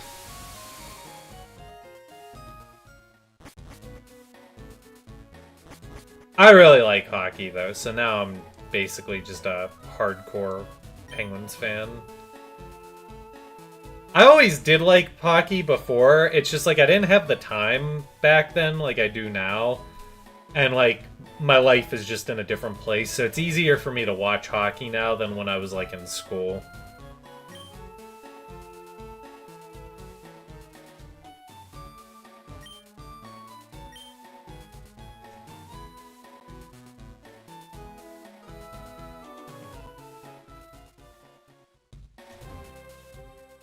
Maybe I'm lucky. Or maybe I was just a good luck charm. Who knows?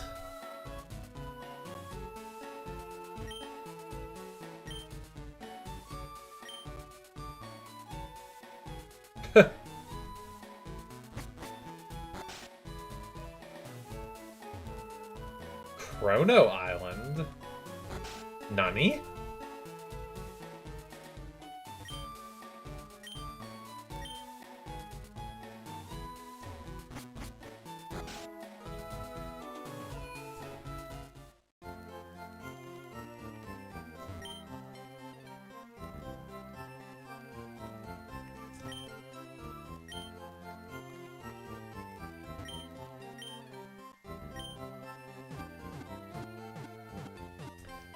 I've also been a pretty hardcore NBA fan. I root for the Timberwolves. That's a long story, and I'm not going to repeat it because half the people watching probably are very familiar with that story, but the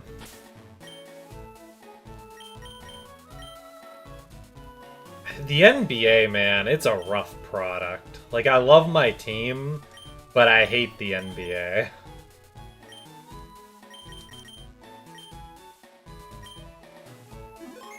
Alright, which... I'm pretty sure the Rocket hideout's to the south, right?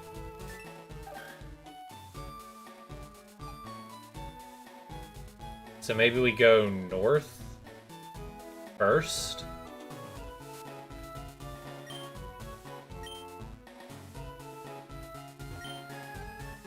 I don't know, man. I get the feeling we're not going to be able to finish this game this weekend. There's a lot more content here than I originally was thinking there'd be.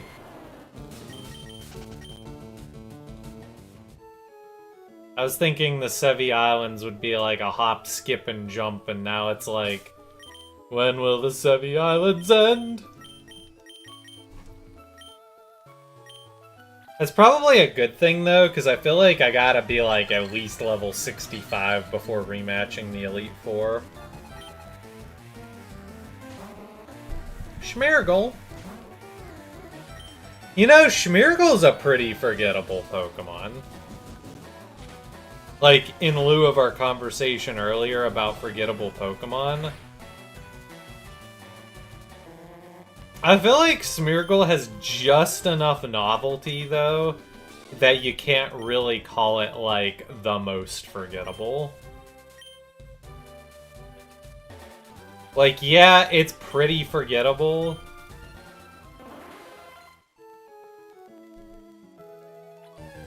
There's like a teensy bit of novelty to it. The Elite Four's in the 70s. It caps out at 75, but I think you could, like, reasonably expect to maybe take down a level 75, you know? At level 65. I think, like, if I could get the team to 60... Haley was taking on the Elite Four initially with level 38s in her party. Like, she was basically getting carried by her Vaporeon that was level 46.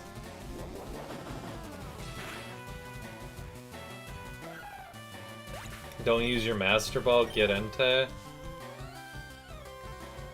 Yeah, that's something that if I even did hunt for it, it would be off stream.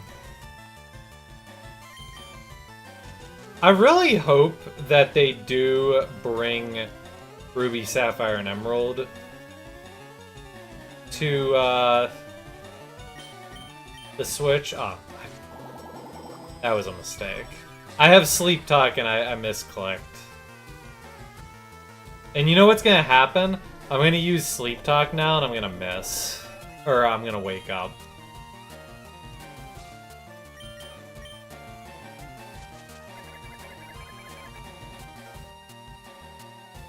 Okay, good.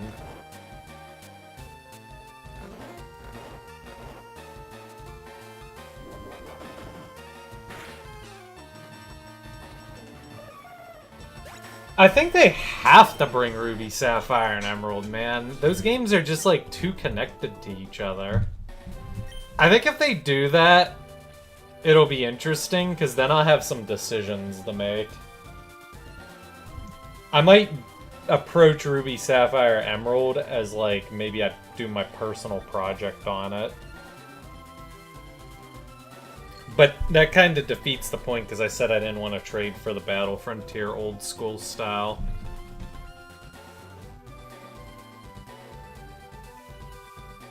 I don't know, man. There would definitely be some tough decisions to make. The reason I think they'd bring them back is I just feel like Fire Red, Leaf Green, Ruby, Sapphire, and Emerald are just like all way too interconnected.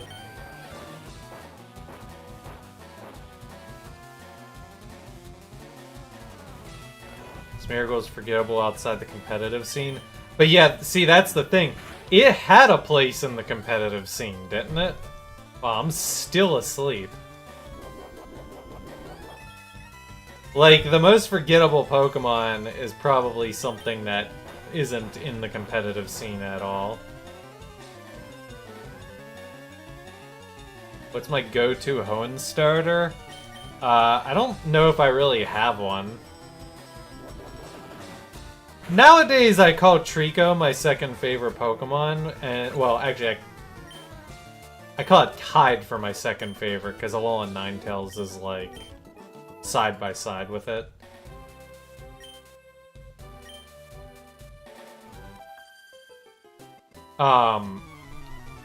So, like, technically, Trico, but, like, I wouldn't want to use Trico every time I played Hoenn, so, like, there's definitely a time and a place for Mudkip. And I even like Torchic, but I've never really used Torchic. I think in the future, if I plan on playing more ROM hacks, there's like a chance that I play enough 3rd gen hacks that eventually I try out Torchic.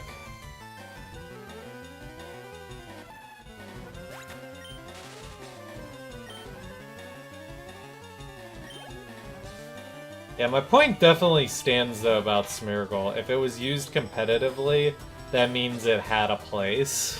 And if it had a place in competitive, it's probably not forgettable. The funny thing is I made the assumption earlier that it'd be a 2nd gen Pokemon. But there actually are some 1st gen Pokemon that are forgettable. As the aforementioned Lickitung, I think, is pretty forgettable. I think the Fearow line is actually pretty forgettable nowadays. At one point in time, it wasn't. The problem is all of these Pokemon are in the Pokemon rap.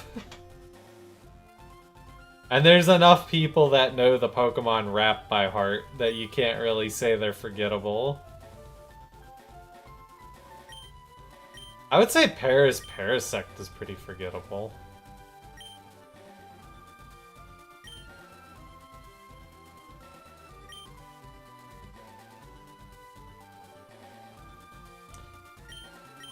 Farfetch'd got, like, revived attention in 8th gen, but I think, like, if you forget about 8th gen, Farfetch'd was definitely falling into irrelevance.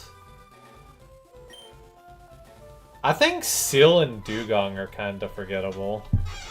They get shadowed by Lapras. And I would even argue that they get overshadowed by Cloyster.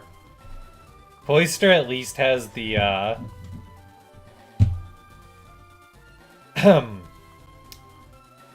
the memes. Wink wink.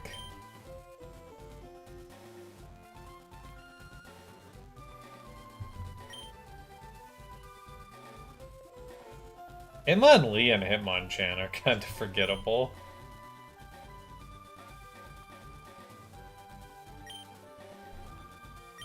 I would say nowadays, Goldeen and Seeking are very forgettable. They were a lot more memorable back in the day, though, because of Misty and the anime.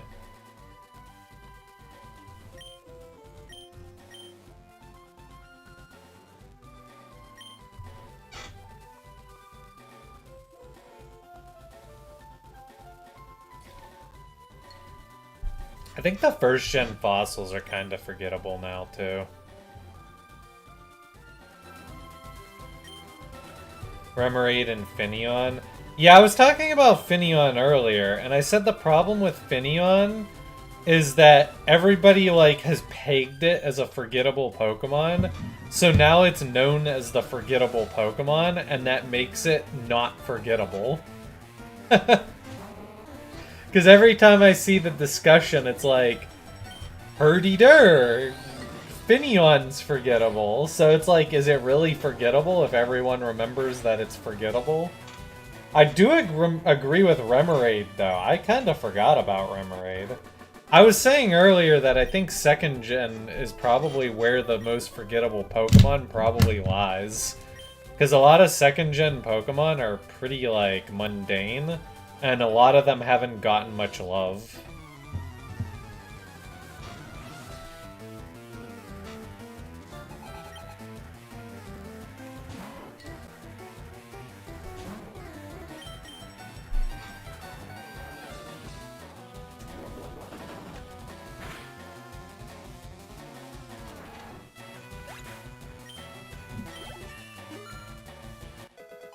Well, that's not true.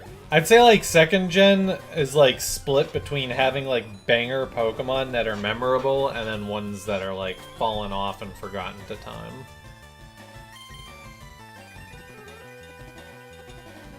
Like, we all remember the Heracrosses, the Umbreons.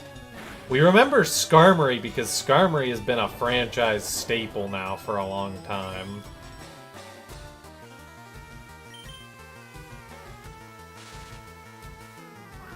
I was gonna say, I must have got whirlwinded.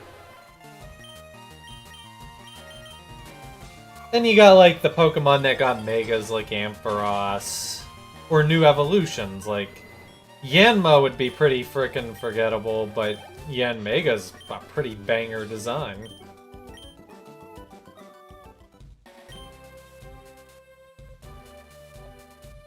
The most forgettable Pokemon has to be something that hasn't gotten any love by the Pokemon company itself. So I think, like, Dunsparce kind of loses out, and so does Girafarig. I also think Spinda's got enough novelty that it's not forgettable. There must be a reason to come to this house, and I don't know what it is. I'm gonna fly back and heal.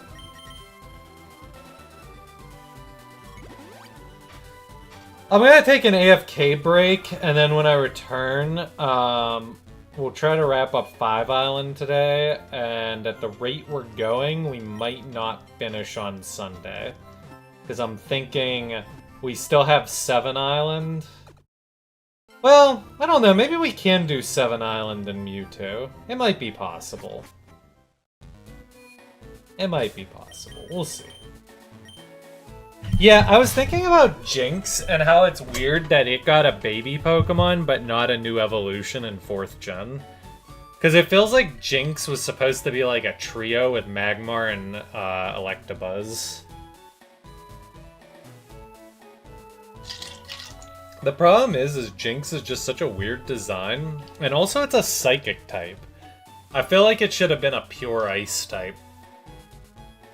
But then you would have had to, like, I think go a completely different direction with its design. I don't know. Jynx is such a weird Pokemon.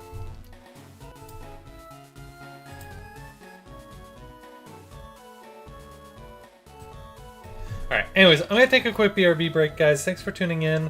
When I return, we'll finish this island, and we'll go from there. Thank you so much for tuning in. I'm repeating myself. I do that a lot. BRB.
And today's AFK break was extended by hunting mosquitoes.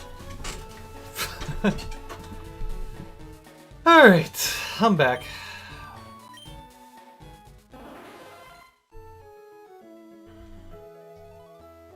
The water labyrinth. Probably a good time to pop a repel. A worthy cause. I think it was a mosquito. You know, nobody has ever actually explained to me what a mosquito is. Like, in my entire life, I have never been, like, properly explained on what a mosquito looks like. So, like, I'm just kind of, like, using the context clues of my life to infer what a mosquito is.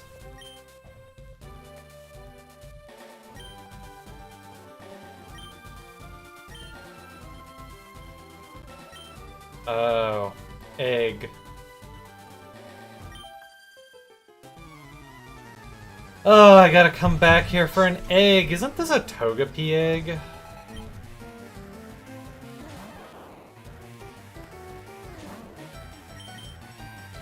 I'll come back here off of stream. It's not that important.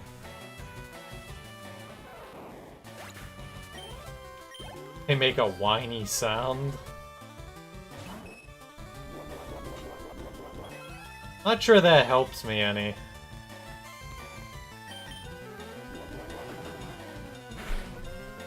Yeah, I'm tired of hatching eggs. You guys don't need to watch me sit and hatch another egg.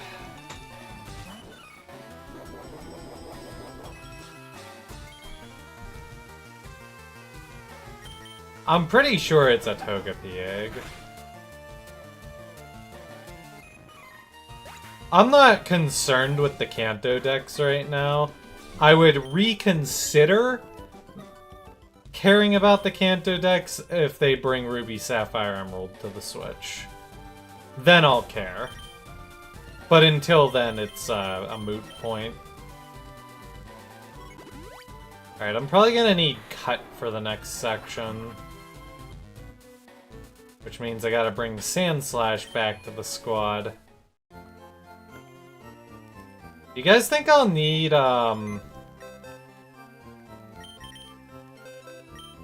You know what? I'm gonna chance it.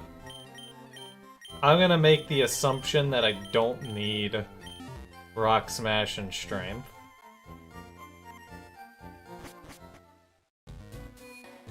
The thing about first gen is I feel like your main Pokemon have to have the HMs.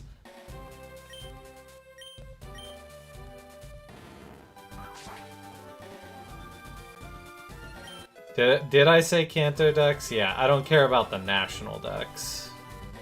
That's what I meant to say.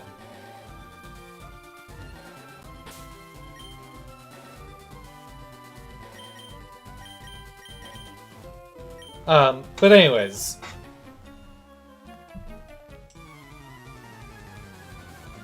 What was I talking about? Oh, right. I feel like you have to have the HMs on your main Pokemon. But, and I've explained this before to, and I don't remember where, it might have been on stream. Like in the original Red, Blue, and Yellow, your movesets were so limited that like burning a move slot on an HM was like not even a big deal. Because you probably only had like 2 or 3 good moves anyway. Like look at my Ninetales set. I got Flamethrower, Fire Spin, Confuse Ray, Will-O-Wisp. Like, I would not be hurting if I replaced Confuse Ray with an HM.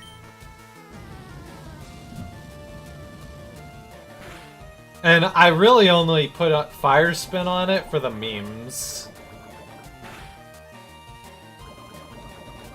I actually kind of think Ninetales would have been nice as like a ghost Pokemon. I know Emerald Seaglass made it a fairy type to match Alolan Ninetales. And I guess there's some merit to that, too. Or maybe even like a psychic type. Actually, psychic probably makes even more sense.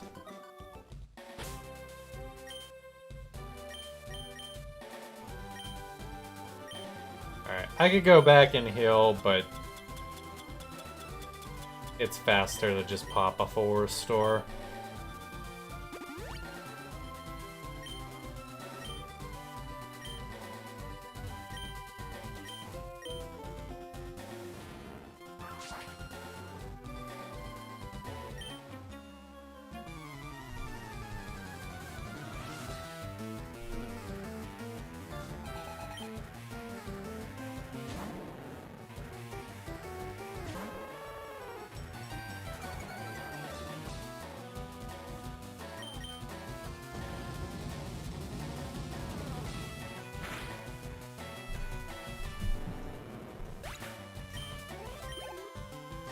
Sag.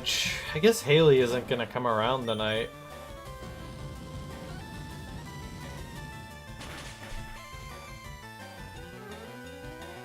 I know she travels home tomorrow. And then starting Monday, Haley becomes one of us. Well, at least like me.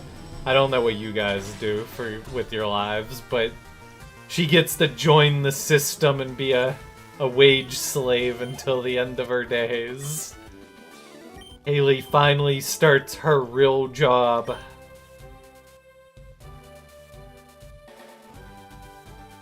Mwahahaha.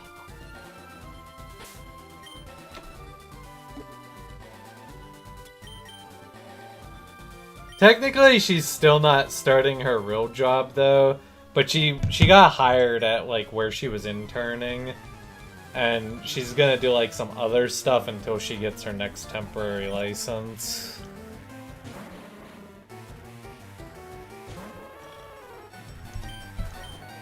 But at least for... it's enough to say that, like, alright, you're starting for real. You're like, now, this is it. This is what you spent the last 6 years doing, so that you can do this the rest of your life. Good luck, soldier.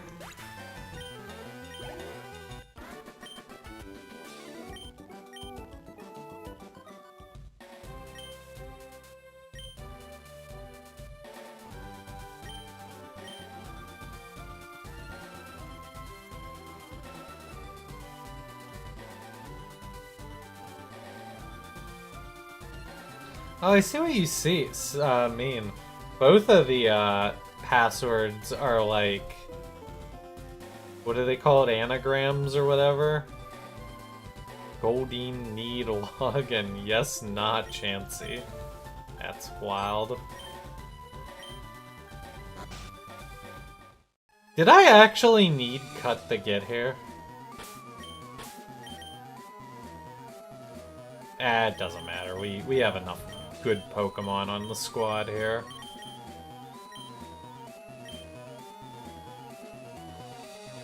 This is a wild puzzle I'm looking at. But you have to take this path.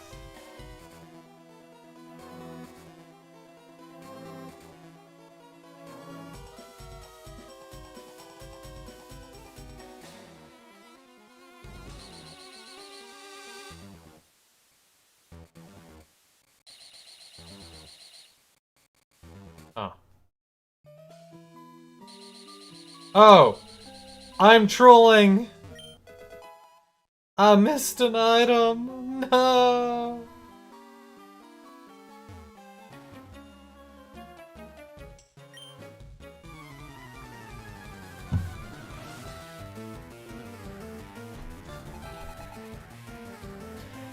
If Pokemon was real, you would probably have, like, people who would literally just train Pokemon to sell them. That's actually, like, a very morbid concept. Because, like, the Pokemon world is kind of, like, utopian. Like, yeah, there's some bad people, but, like, they never really get anywhere because a hero comes and saves the day. But, like, if this was the real world, like, Pokemon was real... Hell, I might be doing that. I could be like, yeah, I'll train Pokemon for profit.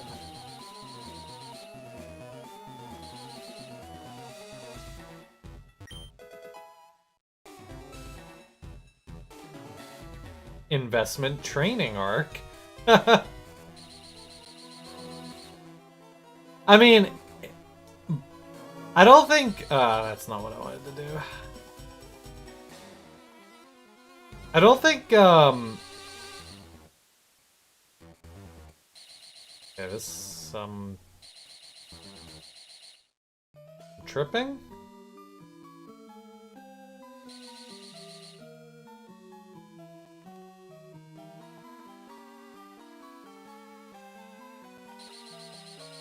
Okay, there we go. Like, I don't think training Pokemon just to sell them in itself is inherently a bad thing.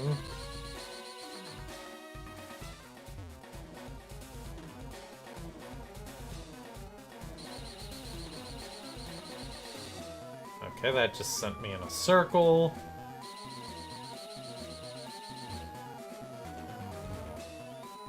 I know these puzzles aren't actually that hard, but like, when you look at them, it's just like enough to make your head spinny, and then you're like, ugh, I have to use my brain. Like, I have to actually remember where I'm going.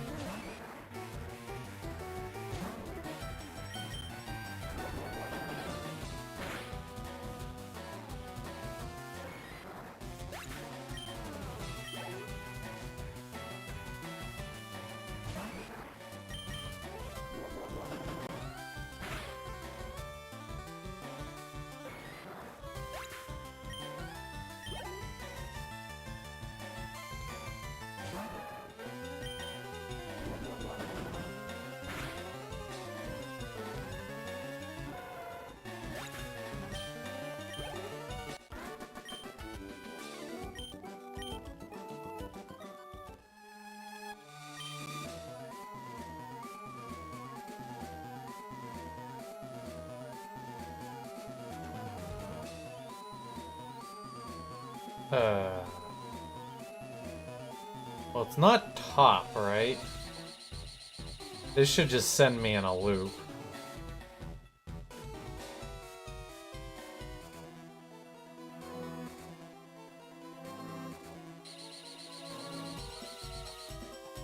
Okay. It wasn't bottom either.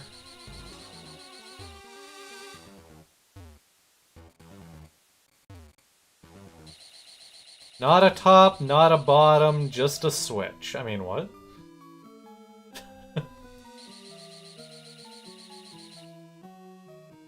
Do I feel like I ended up back where I started on this one, too? Oh, I guess the strategy is...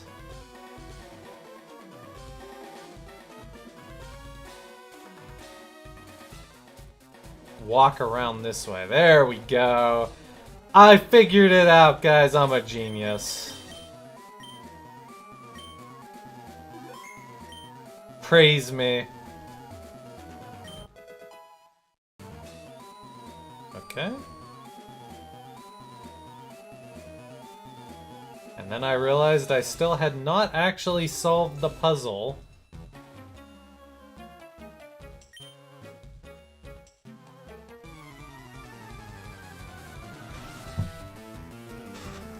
I'd like to solve the puzzle, Pat.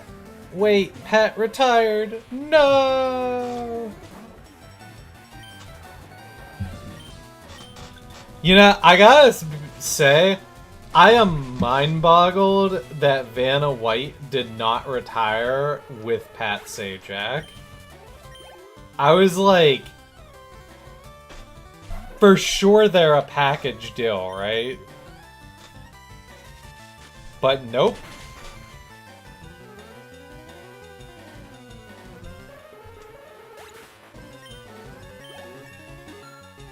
I forget what their marriage status was, because weren't they both married? And then I think Vanna divorced or something.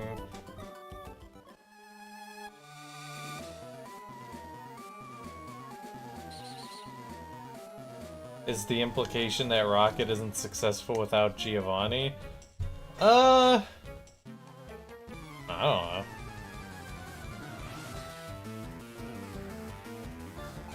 If I were to ever make my super duper giga ROM hack, one of the things I would want to do is actually expand plot lines a little bit.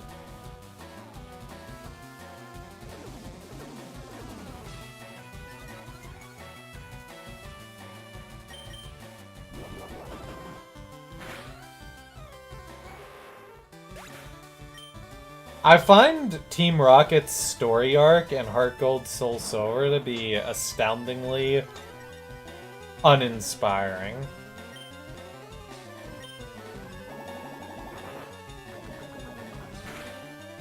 Hey, Ashley. Ashley, what was with your DMs earlier in the week? I thought you got hacked, man.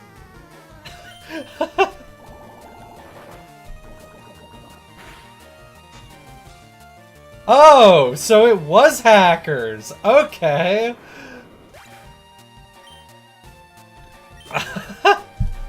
So I wasn't crazy. I read your message and I'm just like...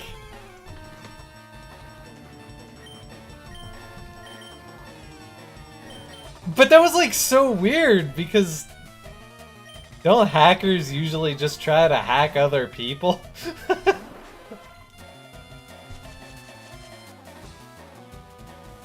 By, like, you know, spinning some story to get their attention.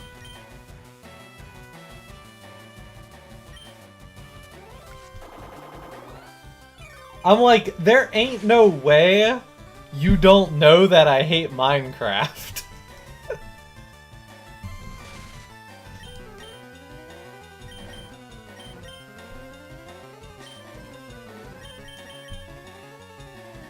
It was like such a weird... yeah, it was a DM. I like ignore DMs from most people unless like they come out immediately like, you know, like, oh my god, I was a big fan of Super Skarmory. Like, you know that's just like fan mail. Like, I'm okay with fan mail. And then I also get like... I have people in the community that I've DM'd before. Like, it's not like I've never DM'd people. And I've DM'd Ashley before. Plenty of times, so...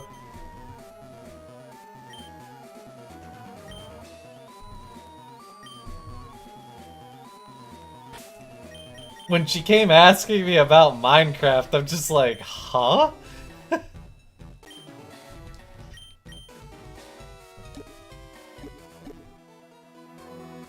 It was... Okay, so probably what was happening was the hacker was probably trying to pull off some sort of stunt with me on Minecraft, but then when I trolled them back, they probably were like, oh, this guy doesn't play Minecraft, I can't get what I want out of it.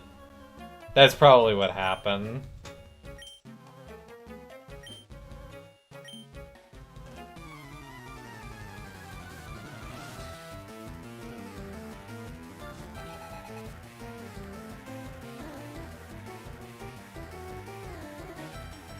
I'm guessing the friend invite you just sent is your new account.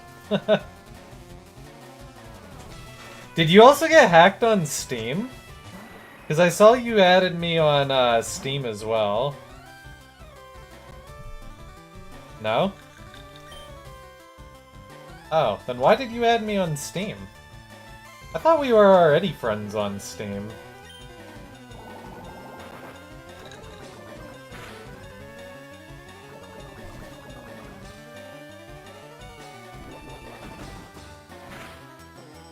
Apparently not. Alright, well, I'll add you later then.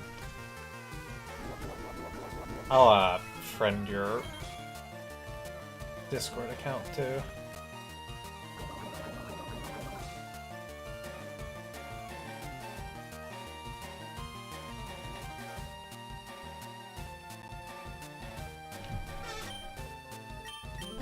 Yeah, that was just so troll, man. No, I'm like totally fine with Ashley adding me on Steam. I just was like surprised because I thought she already had me added, and it came right after the weird DMs, right?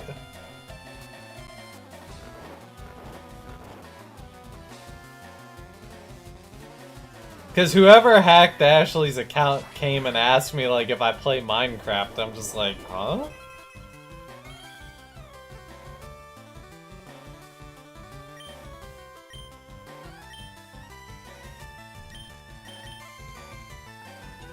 It's okay. Nobody's gonna, like, fool me on some hacking scam. I've been around the block too long. I was actually reminiscing recently about, the Super Skarmory forums. And I was, there was a guy that I was, like, sort of working with when we were trying to set up, like, an actual website for Super Skarmory, which was, like, the biggest shit show ever. Anyways, long story short, the guy that I was working with was, like, playing the long con, I think, and, like, eventually wanted to try to hack me. So he was, like, asking me, or he was like, your YouTube channel is, like, in danger, bro, but I could protect it. Just, like, give me a code after you put your password into this website. And, like, I trusted the guy. Like, I actually had, like, a established relationship with him. And I was like...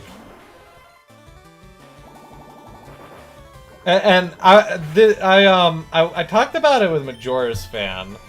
Because I was like talking with him about it. I'm like, this is way too sketch. And Majora's Fan went and found out it was very easy to reverse the code. And that it was basically just some elaborate scheme to hack me. I was like pretty hurt about the whole thing. I'm like, really? Really? I don't know, maybe he was compromised. I don't know. I think that was the last I ever really talked to him.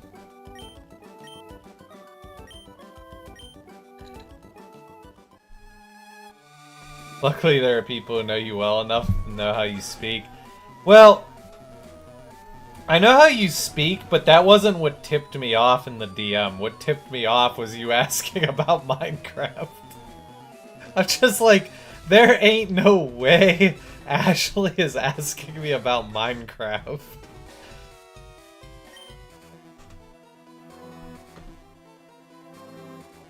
Like, you've been around way too long. There is no way you have missed every Minecraft conversation we've ever had.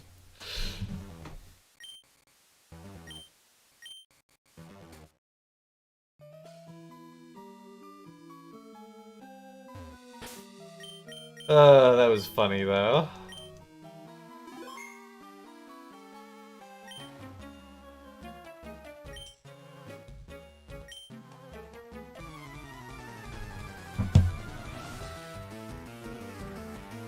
Yeah, I mean, I definitely thought the message seemed a little out of character for you to begin with, but, like, it was one message, so it wasn't enough to sell me on it from the get-go.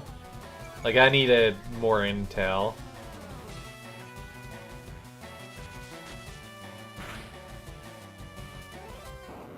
No one is interested enough to DM you to try scamming. I mean, I'm on, like, a handful of servers, and, like, every once in a while I'll get, like, people who add me, and, like, the first thing I do whenever somebody adds me as a friend or, like, sends a message request is I check to see, like, what shared server I have with them. Because I have it set up where I can only be DM'd if, like, you share a server with me. So, like, that's the first thing I do. I check to see what shared server I am. And basically, if they aren't on my server, I already know it's a scam. Because I don't talk on any other server. So if someone's messaging me from another server, that means they're just like trying to scam people.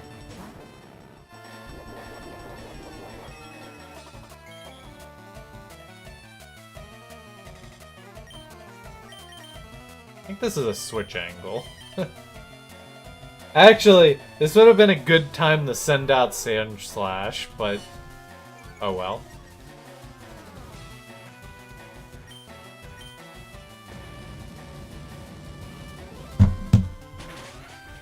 I remember back in the old YouTube days, though, there was always, like, hacking scares. Like, it was a big thing back then.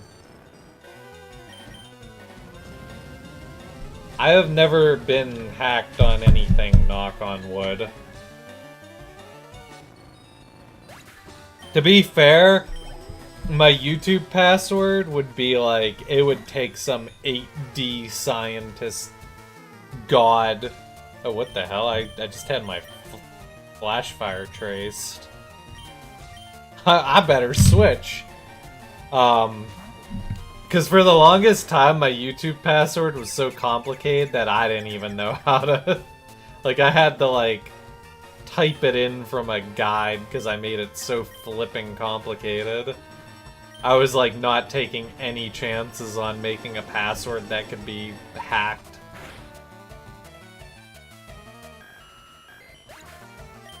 I actually do know that password by memory now, though.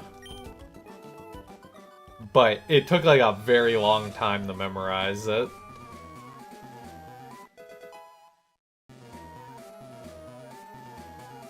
I was actually talking to Haley the other day because I was trying to find the password to an old account.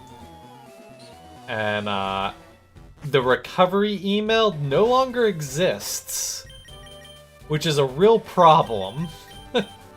So I can't reset the password.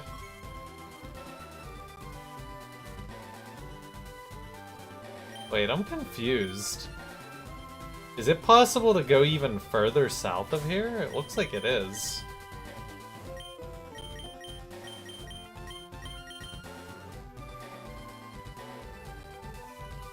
It is. Alright, I'm gonna go heal first. I mean, nowadays with two-factor, it's like a lot harder to be hacked, I feel like. Like, I don't really worry about the security on my accounts anymore because of two-factor. You would have to be able to get into my phone and know, like, what account to hack. So, like, I think the only person who could actually successfully hack me would be my dad. Because he's the only one who knows my phone unlock code. And my dad would never hack me. Because he has no reason to. So...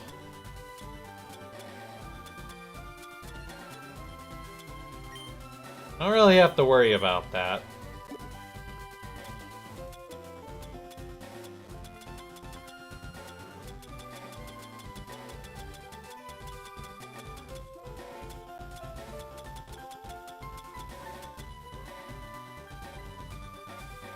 Take the Sapphire back to One Island? Yeah, you know what, we could do that now while I'm here.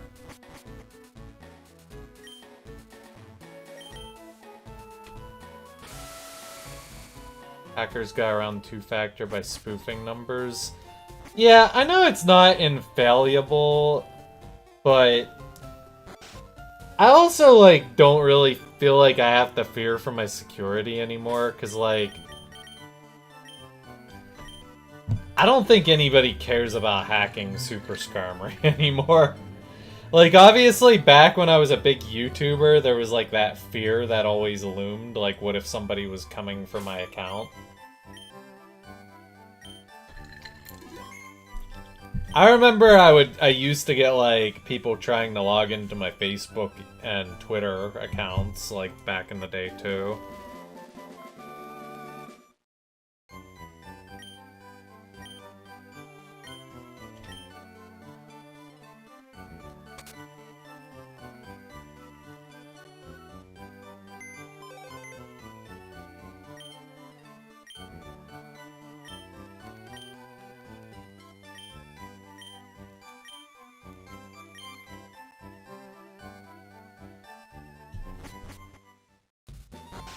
some people just hack people to hack people. Yeah, I definitely agree with that.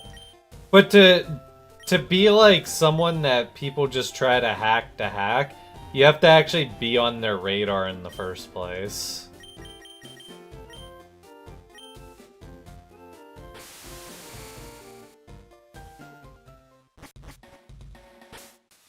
Wait. No, I'm supposed to be on 5 Island.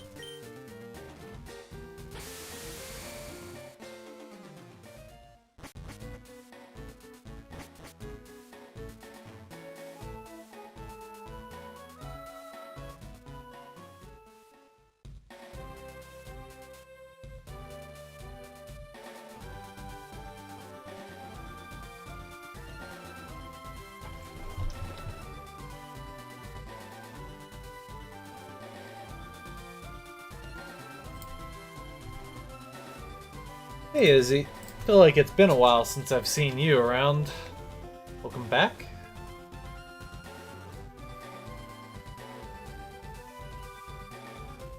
But yeah, like I know people hack that just hack. Again, there's like two situations, right? Like falling for a scam. And I feel like I'm pretty immune to falling for scams now at this point in my life. So then the alternative is, like, you have to be on someone's radar that they would actually want to hack you. And I'm not saying, like, it's impossibly out of the question that somebody would want to, like, go try to hack Super Skarmory. But, like...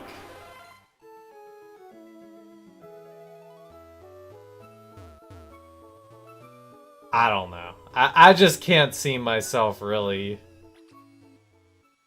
being actually on someone's radar. Oh, I probably should have... Well, we'll keep Biscuit, it's fine.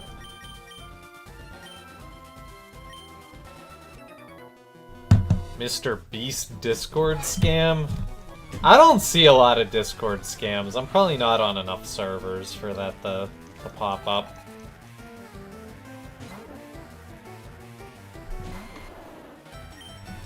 Most of the servers I'm on are, like, not particularly public servers.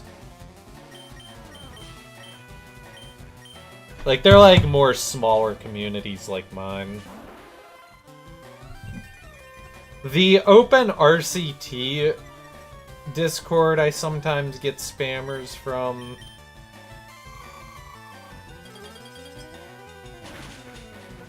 I'm trying to think. I feel like that's the only one I really... no. There's like a couple. Like, I'll just like occasionally get one, but... Again, I think if you're on enough servers, you're gonna eventually get something somewhere.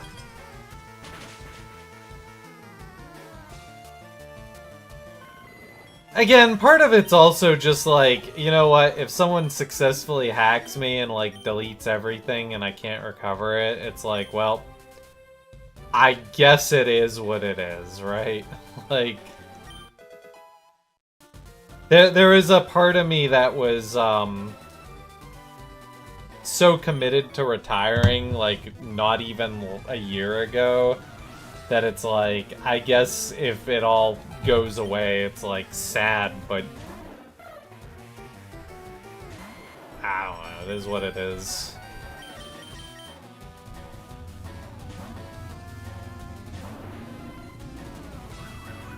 Well, like I said, I don't think that's even really a concern. I don't think anybody here is going to be trying to hack me.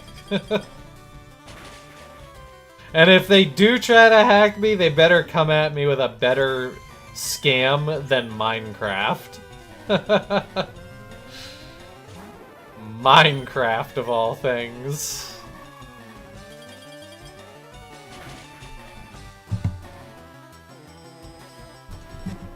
You gotta do better than that.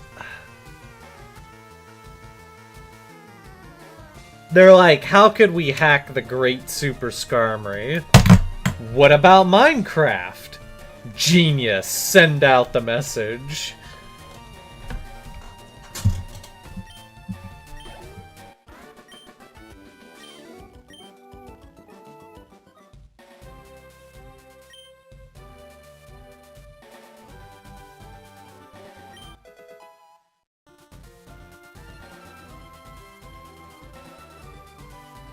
They got you by hacking an old friend's account and you thought it was a friend in need. So it was a chain hack, basically. And then they used your account to try to hack other people.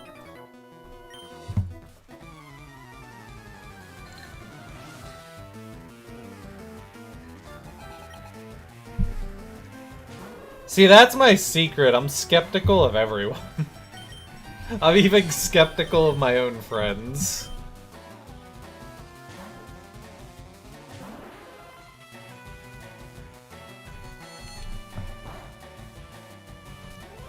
I think the only person that could get hacked, and there might be like the tiniest chance I could get baited, would be from Haley. But I think even then, I know Haley too well that if somebody was trying to mimic her, they would fail. I don't even think that would work. In fact, that might actually be less effective because I know Haley too well. Like, I know all of Haley's idiosyncrasies? Is that the right word? That, like, if she spoke even a little bit out of context, it would, like, probably tip me off. Sometimes Haley will message me and say something that's a little off the wall, and I'll question her on it. I'll just be like, huh? Who are you and what did you do with Haley?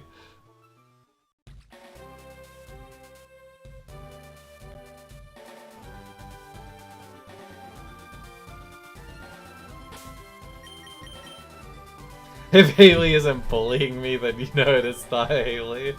Yeah, that goes both ways too. If Haley ever got messaged by me and I'm not bullying her back.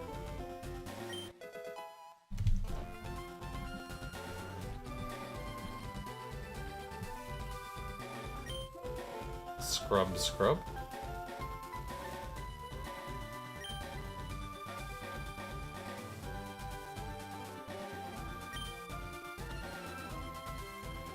Tectonics.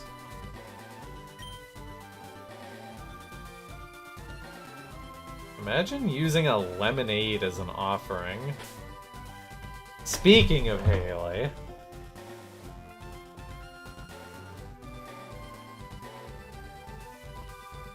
Automods, blocking her messages. The metal coat's the only reason to come down this way. I see. Alright, so that wraps up 5 Island, I guess. So, we just have exploring 7 Island left, right?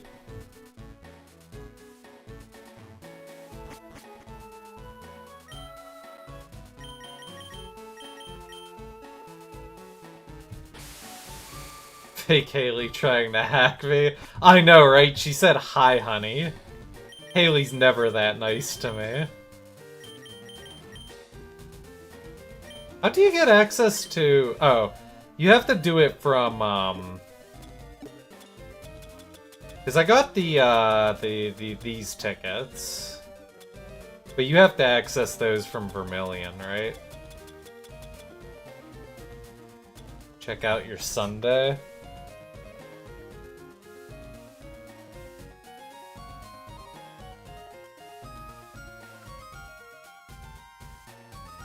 Okay. That's actually good enough that I'm gonna show it on stream.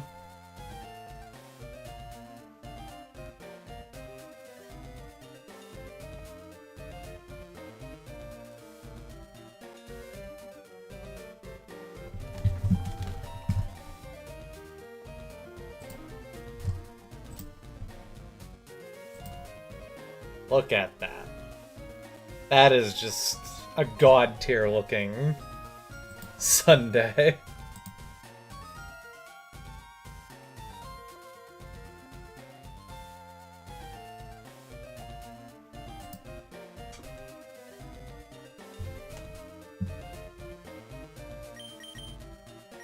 leaving some strange items like a beer or lemonade if there's a story behind it. Yeah, I guess. Haley would leave a Mountain Dew can on my grave.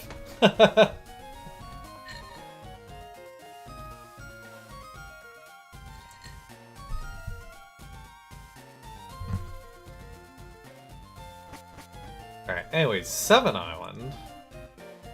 Quest! Island of Infinity! Wait! Haley! The Sevi Islands were made for us. There's a Chrono Island and an Island of Infinity. Is Mountain Dew my favorite soda? Yeah. Me like my dew.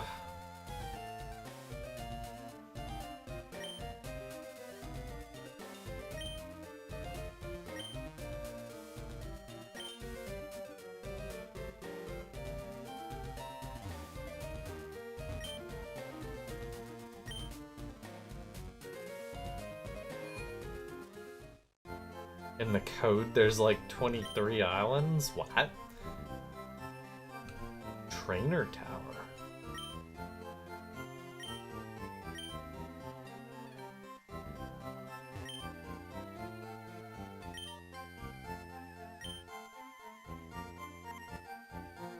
And they say Hoenn has too much water. You drink a 24-pack in a week? Damn, that's a lot. Soda's become my guilty pleasure lately. It's a really bad habit.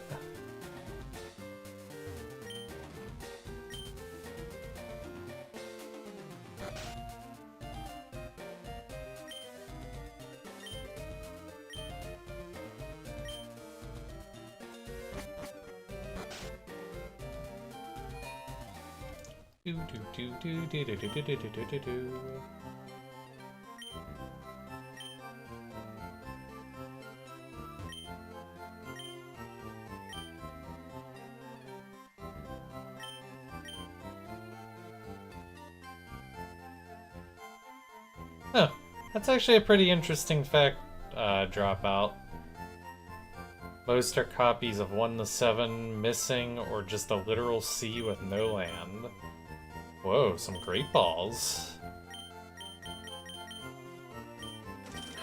I suppose I'll restock.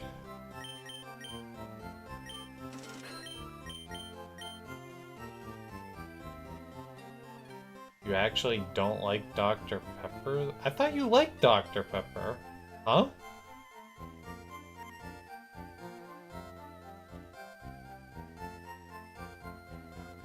Am I crazy? Like, I know you like the thing that Cop got us hooked on, because I like that too. But I thought you liked normal Dr. Pepper as well.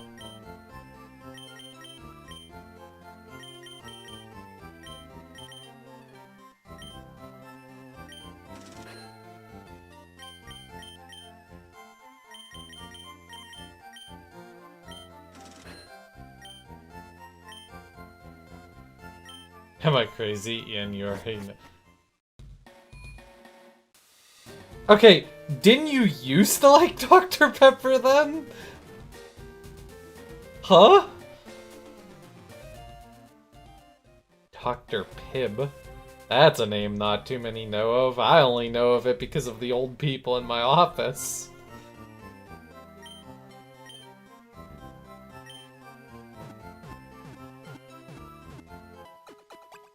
You were more of a cola person, not the cola. Wait, okay, now you're just screwing with me.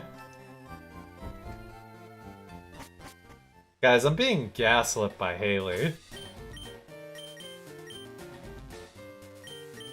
I swear you used to like normal Dr. Pepper.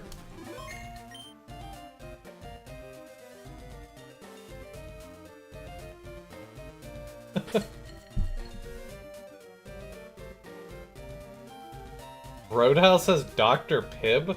That must be like more of a southern thing, because I feel like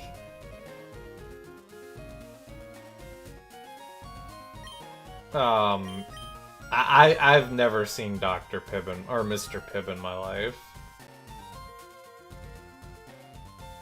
I've only heard about it from my coworkers.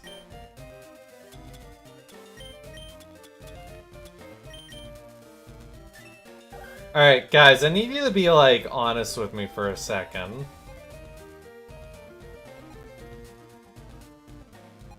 How long do you think it takes to do Mewtwo's Cerulean Cave?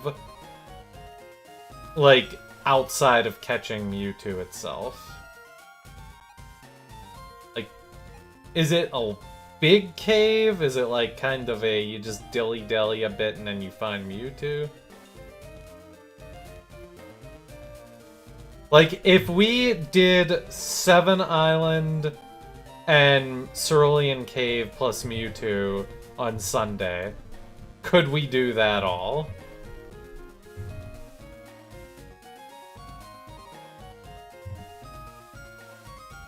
I don't think Cerulean Cave is one room.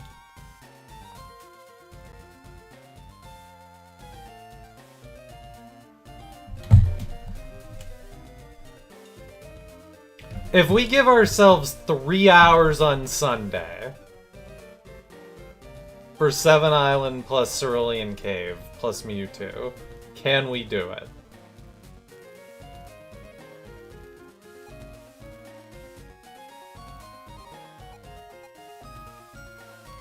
Okay. I think we're gonna assume it's possible.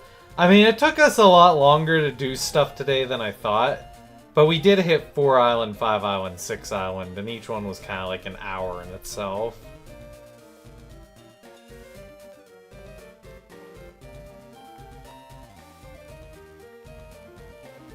Okay. If that's the case, then... I just realized I don't know when I closed my YouTube chat out. Thankfully, nobody's talking there. Nobody loves me on YouTube.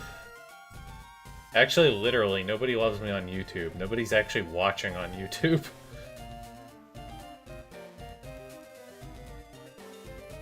That's okay. I really only stream to YouTube for the VODs that go directly there anyway. Alright. I am gonna wrap up Fire Red and Leaf Green for the night then. I will continue stream...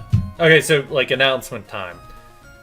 I will obviously continue stream. We'll do after hours. I'm gonna play Yakuza 0 tonight.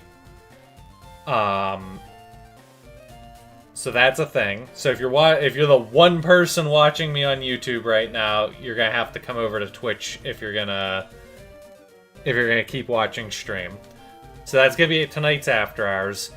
Sunday, I'm gonna try to finish Fire Red and Leaf Green, and then I'm gonna take a bit of a streaming break from formal official streaming. I might still stream Yakuza 0 on Fridays just for the fun of it, but like I'm gonna take a little bit of a break from like hardcore streaming, because I gotta like sort out my life for a bit. I'm like such a mess at the moment. I got like things I just need to sort out. So I need to like take a step back from streaming for a little bit, just to have a little extra weekend time to get my life in order. And then it might be 3 or 4 weeks, but we'll probably come back to like formal streaming in a month. And then hopefully when I do that, we'll bring back Squawk with Scarm. And I'm hoping to try to figure out the investment gaming thing, but I don't think that's going to happen, so I'm not even going to try to promise that, because that's probably a very empty premise. What game is after Fire Red and Leaf Green again? So, originally, it was going to be Pokemon DX. Gale of Darkness? Because there's, like, you could play it on the Switch now. Did I post that ZA video? No. I never finished it. Haley, we could have recorded those lines when my mom was away on Friday last week. We could have just recorded them off of my mic. Oh, fuck! That was such a missed opportunity! Oh, no! We could have done it in person! Oh, it would have been so good!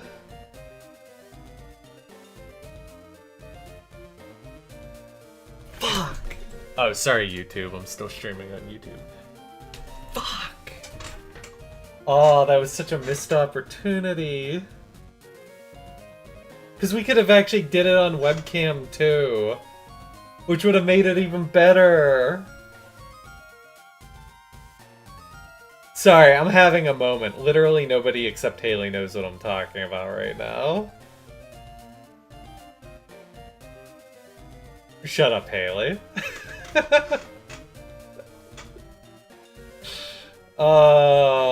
You know, the thought crossed my mind that at one point throughout the week, and then I just, like, kind of threw that thought away. Alright. Anyways. Going back to the original question, it was gonna be Pokemon Gale of Darkness DX, or whatever the hell it's called, because it's on the Switch right now. I've never played it before, so it would actually be a blind playthrough. However, I'm probably going to take a couple weeks off, and by the time I'm ready to stream again, I think the new Star Fox game is going to probably be out. And I've talked about it with you guys before, and nobody's really given me any concrete feedback on it, but I would kind of like to stream the Star Fox game. I don't know how much interest there is, but it's also probably not the kind of game that would, like, need a lot of streams, right? Like, I feel like that's the kind of game you check out for, like, a weekend or two and then move on. So, I might just, like, take a month off and then come back for Star Fox. And then we, like, do that for a weekend or two, and then we do Pokemon Gale of Darkness or whatever.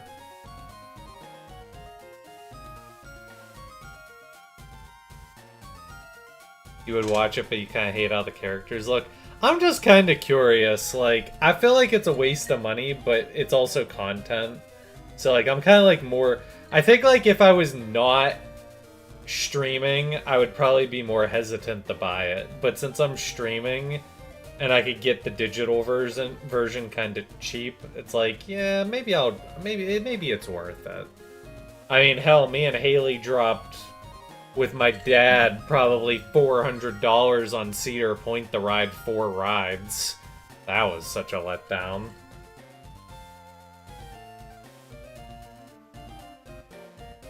You'd write it off on my taxes. Yeah, I actually said that if I make enough money this year on Twitch, I'm gonna write it off. I'm gonna actually write stuff off on my taxes.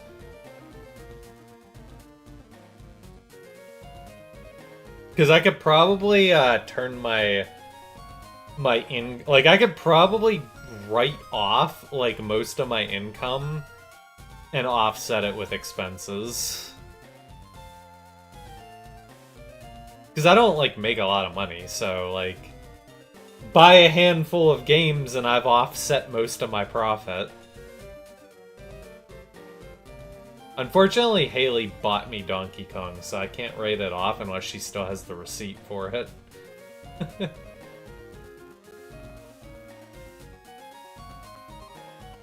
Alright, I'm gonna end stream on YouTube's end. We'll keep talking. Maybe we could, if you guys want, we could just do, like, a little bit of just chatting for a while. People tuned in, like, more of you showed up and we're actually generating conversation, so I'm fine for a little just chatting time if you guys want. But yeah, let me wrap up for the YouTube folk. If you are watching on YouTube, okay, the last person who was watching on YouTube isn't even watching on YouTube anymore, so if you're watching the VOD of YouTube, thanks for watching. Hopefully the finale will be Sunday. And yeah, it's after hours time.